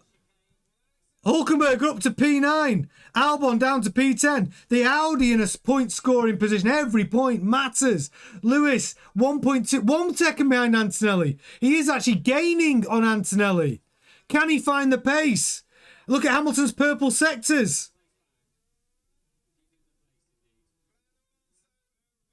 Gasly up to P3. Hadjar, what's happened to Russell? Russell down to P. He's in the pits. He had to serve his penalty. Right. Wow. Oh my gosh. Gasly, podium for Alpine. Can he do it? Unbelievable scenes. Does Gasly have a penalty to serve? Race flag, race control, Hadjar into red flag, infringement noted for Hadjar. So Gasly under investigation at the moment, but running P3, no further action for Hadjar, safety car infringement. This is unbelievable. Alpine could get a podium. Pierre Gasly, P3 here in Monaco. What a way to restamp your authority on the team after Colapinto absolutely took Gasly to school for the last 2 Grand Prix. Unbelievable scenes. Pierre Gasly, P3, Hadjar, P4, Piastri, P5, Lawson and Lindblad. What a point scoring round this could be for them. P6 and P7 in the Racing Bulls. Albon, P8, Hulkenberg, P9, Ocon, P10. What, oh, there it is. It was the Audi that that caught the rear of Carlos Sainz and put Carlos Sainz in the wall. Gasly running P3 is remarkable.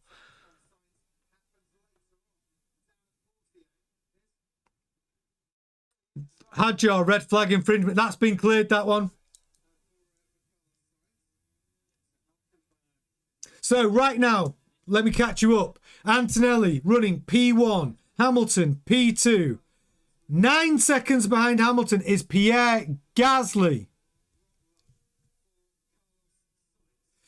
P3 in the Alpine. Hadjar P4. Piastri P5. Lawson P6. Lindblad P7. Albon P8. Hulkenberg P9.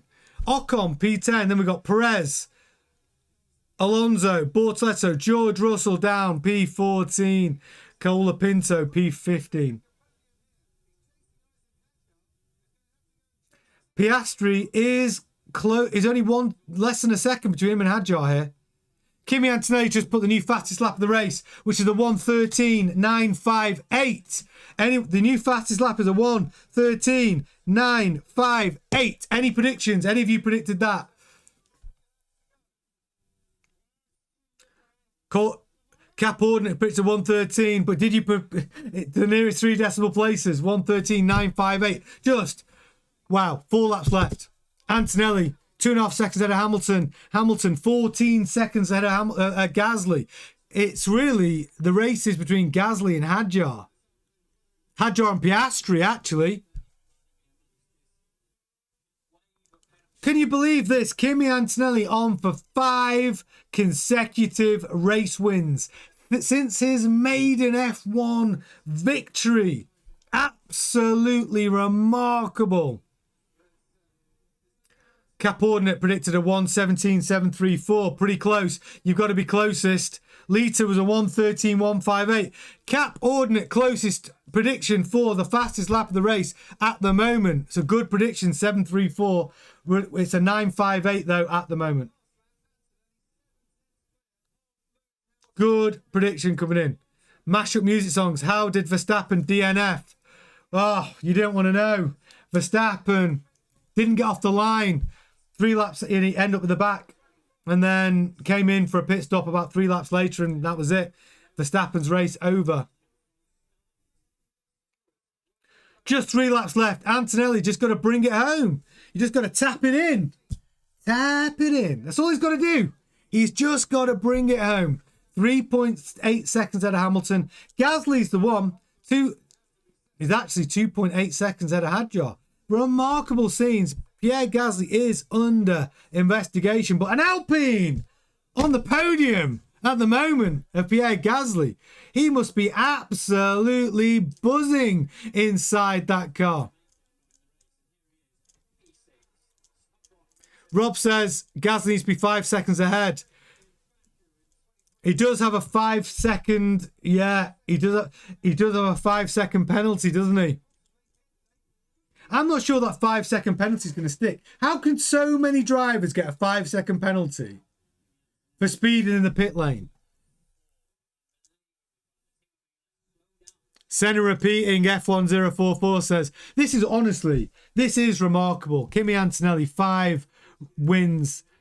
Back to back to back to back to back wins in Grand Prix. It's absolutely remarkable.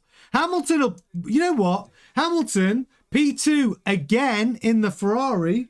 I think he'd take that. Again, Hamilton. You got to remember, not preparing for these races on the simulator. He got second in Canada, looking like he's getting second here in Monaco. It's a massive improvement. A DNF from Leclerc. Furious about that. Wasn't really his fault. The track breaking down. Perez in 11th. I see you, Russ Palmer. Absolutely. Absolutely. Perez. P11. Ocon, P10. He needs to score a point. It's been a while. Behrman. Been taking Ocon to school. Ocon today, though, bringing that Haas home in the points. We're on the last lap, ladies and gentlemen. This is it. Kimi Antonelli, your race leader. 6.5 seconds out of Hamilton. Just tap it in, Antonelli. Just bring it home. Nothing silly. Stay away from the part of the track which is degrading heavily. BTM, well, this was well worth getting up at 6:30 a.m. Yes, it was. Antonelli, your unexpected winner. Pierre Gasly getting a P3. Just unbelievable. Hadjar, you know where you would have thought he would be able to bring that Red Bull home. P4 after the problems he had racing George Russell earlier in the race. No first gear. Serious power issues. Here he is. Kimi Antonelli making his way round. Sliding the rear end of the car round. Kimi Antonelli is your race winner here in Monaco. And Lewis Hamilton coming through P2. It's a fantastic result for Hamilton. However you look at it, Lewis Hamilton coming through P2 is a great result.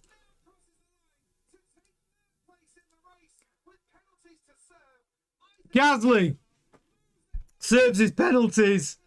He has a lot of them. He did come through P3, but Isaac Hadjar on your podium. P3 for Hadjar. He's got to be happy with that. Scoring a podium here in Monaco. The car didn't look like it was capable of it. Piastri P4. And this is a fantastic finish for Racing Bulls.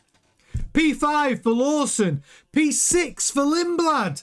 The young blood Lindblad scoring some good points today. Pierre Gasly P7 in the Alpine after penalties served. Albon P8 for the Williams. Hulkenberg will be happy with scoring a couple of points in the Audi. P9 and P10 Ocon. Then we have Perez, Alonso finishing the race. That's something if you're an Aston Martin fan. Russell P14, Colapinto P15. Great win. Cece says, great win for Kimi. Podium for Hadjar. Go, Pierre, go. Absolutely. He's done well. It's not a Gasly podium after penalty served, unfortunately. But he did do well to finish P3 on track. Yeah, no, it is sad to see Gasly lose the podium. It is. It's all about the penalties. He had a few to serve. But still, Alpine on-track performance, you got to say, it's encouraging, right? It's a little bit better than what we've seen. What a race. And by the way, to everyone who's watching right now, we'll be back tonight. But 7:30 for your live news. We'll be back for that 7:30 GMT. So you don't want to miss that. But first of all, we've got to resolve. Fastest lap is Kimi Antonelli with a 1:13.481. Who was closest? Tell me your predictions. I think it's Cap Ordinate wins. I got the closest best lap with 1:13.734. Yes, you did. Everybody give Cap Ordinate a round of applause in the chat for the closest prediction for the fastest lap time. But still, we didn't get anybody with it getting absolutely right to 3 decimal places. But Cap Ordinate, absolutely. Congratulations, you were closest. We'll be back for a full roundup of the Monaco Grand Prix, touching on some of the drivers' reactions as well.